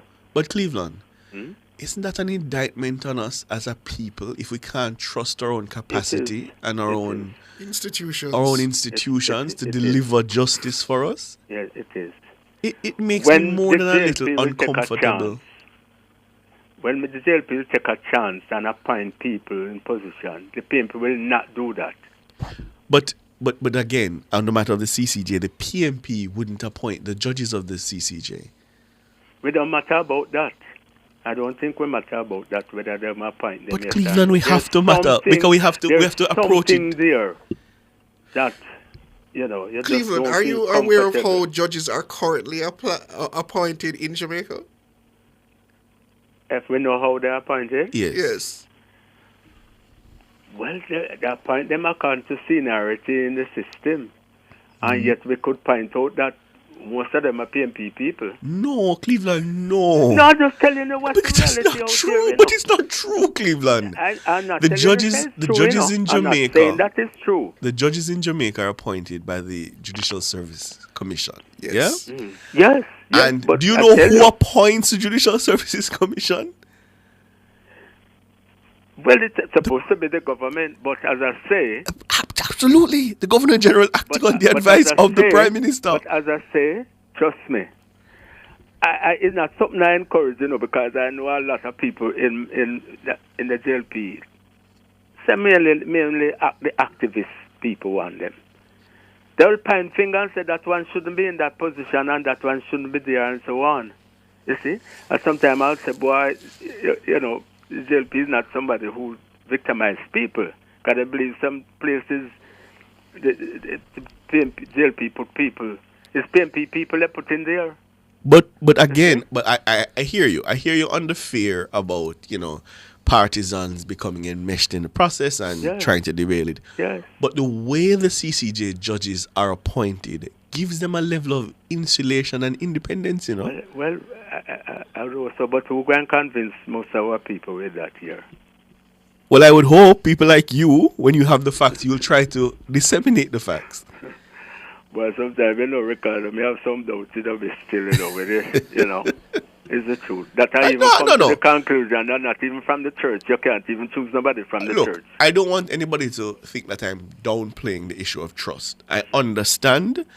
I support the CCJ, so I made it my point of duty to go back as far as I could to understand the history of the opposition to the court, right? And part of what I gathered from all I, you know, read and watched was that there was a group that was leading in the Caribbean at the time. Manning, Pattison, Arthur, Gonzalez. Those men went to school together. Yes. Knew each other very well. And if I fault them for anything, it's that I don't think at the time they were seeking to establish this court, they did enough to bring the people of the Caribbean along with them. That's right. I fault them for that. All that I've been able to read and to gather, it appears to me that because their relationships were so good, they thought, okay, we've come up with this. It's a brilliant court. Yes, they took on a lot of the criticism from SIAG and tried to address those criticisms, but I don't think they did enough to ensure that the people of the region understood why. That's a big part of our problem. Yeah, this court was important. It was and a I think different time that's politically, simply put. Precisely. Because you're friends, and you know, you say, boy, this is good for us, let us do this. And you have Arthur in Barbados, Manning in Trinidad, Pattison here, Gonzalez in St. Vincent, and they came up with this And I don't think enough was done to ensure the rest of the region was there. Shavan, with the DPP, how much people you believe that politics wasn't involved in getting her out of the place? I'll leave that with you. I don't have any evidence to support All that. right, Three judges ruled that the extension was But unconstitutional. those are some of the things that creating a lot of our problem with trust in this country. And I don't know who's going to get rid of it, but trust me. So how big do we thing. begin to build that trust, Cleveland? It's a big thing. I don't know who is left here to build that trust. Because it has to That's start the somewhere, truth. though. There has to come to a point where you have to place trust in the systems and institutions that govern you. Maybe when we leave this world, yeah. All right. That is Okay. that is quite a very morose way to look at it. I see San Juan says all these men have the same ideology. That's the problem with that court. It's the ideology. Well, again, fine. I accept the point that those men may have been of, the same ideological school. But I think we need to assess the court on its merit of what it's put out over the last, 17 years that it's been in existence. So I don't know. And I still see the Trinidad argument being raised again. Somebody asking me, Trinidad doesn't use it for its appellate jurisdiction. There must be a reason for that. And I think I did answer that question, that they face the same divisions we face along political lines. And I think a lot of that rests with the fact that a PNM Prime Minister at the time the court came into existence was in office, Patrick Manning. It's interesting that we're having these discussions now, because when you look back at, say, the United States and how the United States is formed and its Supreme Court came about, and the concerns now raised about its partisanry at this current hour, it's interesting that we have the opportunity now to create something that could be more long-lasting. Yeah. Carl? Evelyn. Yes. Ricardo. Yes, sir. How is here the judge and this strike in Jamaica? Come again? How is here the judge and this strike in Jamaica? You have any idea? What do you call it, the strike? You're calling the strike when they had that sit-in regarding the Chief Justice? Right. That would have been 2018 or 17. 17 or 18. You're talking about the instance where the Prime Minister attempted to appoint an acting Chief Justice. Okay. No, I'm asking, is that? Because I don't know if there was another. Thank you very much. Okay. Thank you very much. Mm-hmm. Okay. That's exactly where Cleveland take you this evening, but Cleveland never come out so clear to you. Anyhow, that's not what I want to discuss tonight. Hold on, Carl. No, you're not going to do that and try and get away with it.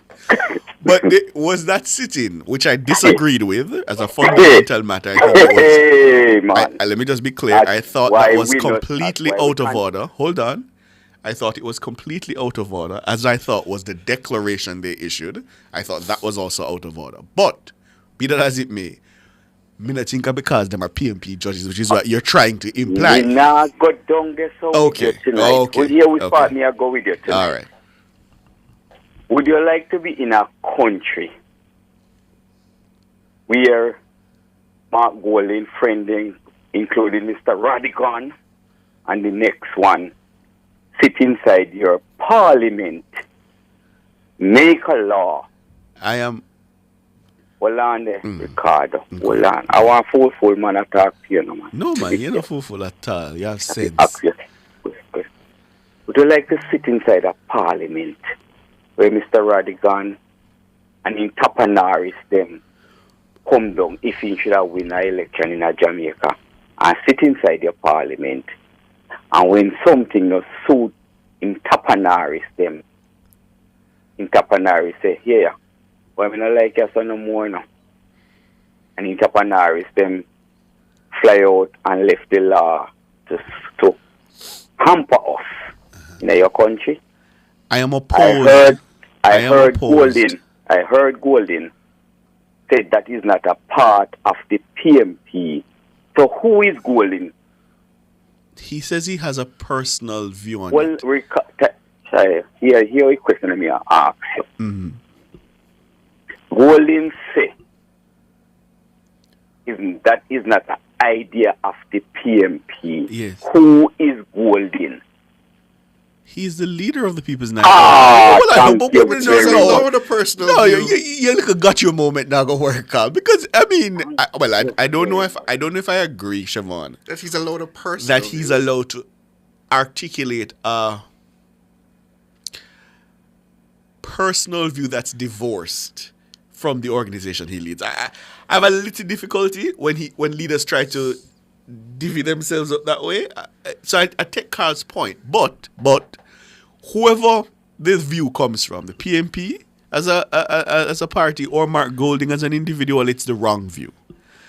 Dual citizens should not sit in the Jamaican Parliament. The current situation where Commonwealth citizens are allowed is undesirable, and we should that only do exists away as a result of the British monarchy. precisely and the colonial Commonwealth mindset.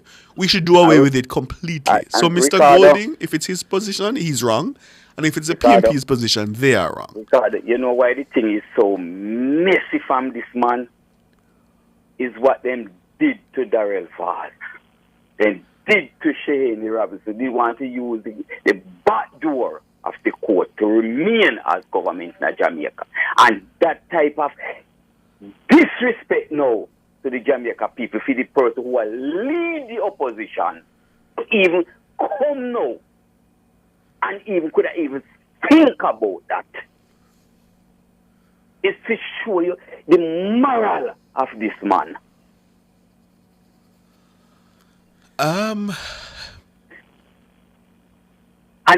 Which I suppose is why he has made it clear that it is personal view, because he would be mindful Ricardo, of the history that the People's National Party do not make this man come was on and a talk crusade about against dual citizens. foolishness to you, Ricardo. You are more sensible than that.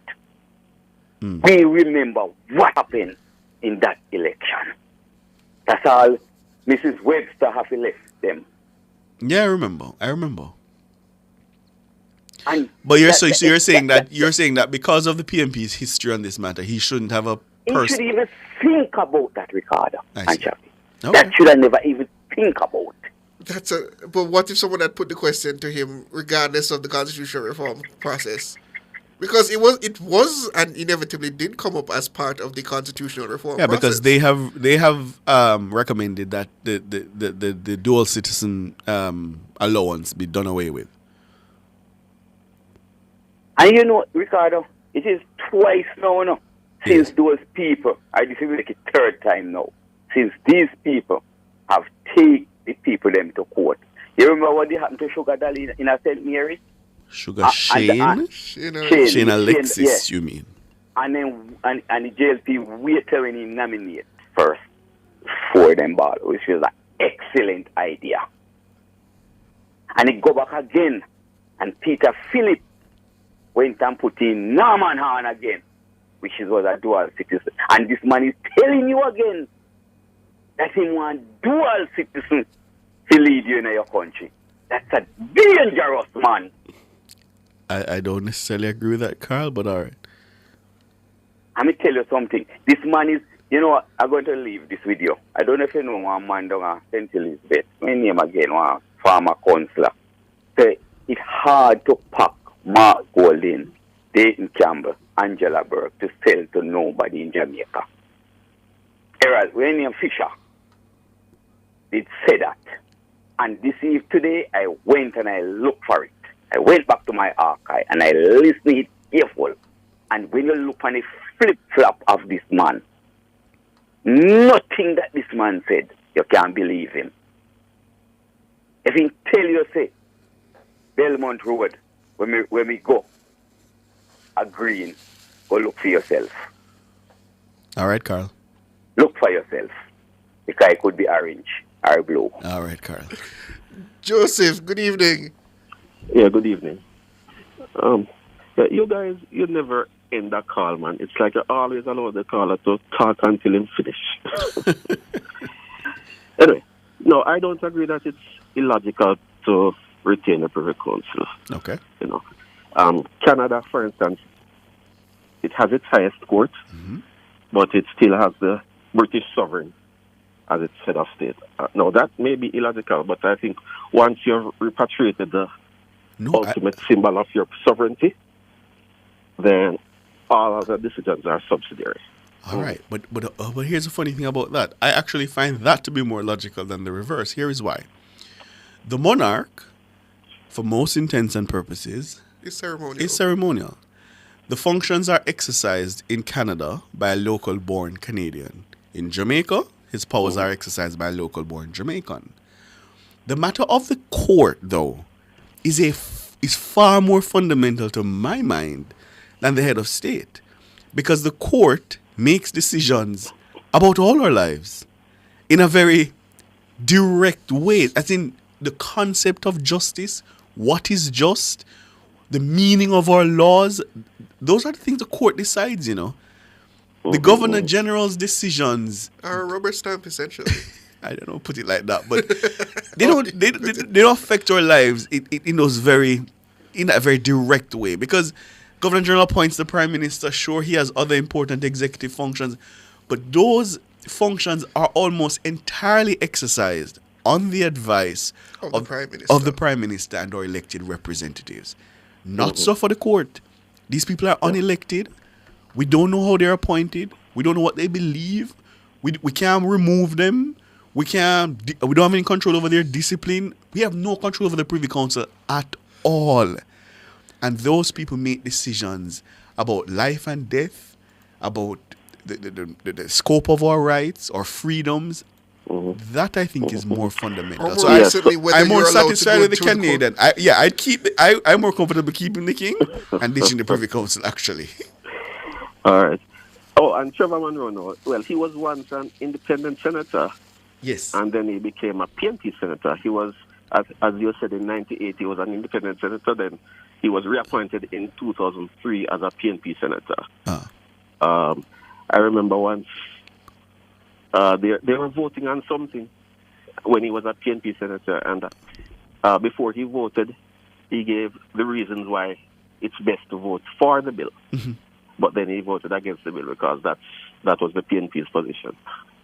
Oh, I see.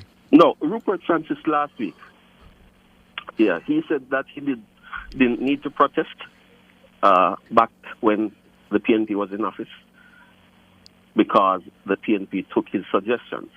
Don't know if you remember he said that. Yes, I recall him saying that. Mm-hmm. And I wanted you guys to ask him, how well did crime go down when the PNP took his suggestions back then? And I think the answer would be no, because I don't recall crime going down when the PNP was in office. So if it didn't go down, then why should anybody take his suggestions? You understand me? I hear you. All right, later. All right, thanks for the call. Well, I think that's where we'll be leaving it, Ricardo, at 7:58. Thanks to our super producer, Dana Davey, who held things together today. Andrew Glenn Anderson, our tech up. My friends and family in the news and production department, led by the capable Cara Powell. All our Then I went since we're on relatives. You're going to challenge that now? I went to say our family. We're a newsroom family. Mi familia. Okay. We're a newsroom family. Mi familia. All right, my brother. Dana, do you disagree? All right, bro. I'm Ricardo Brooks. Good evening.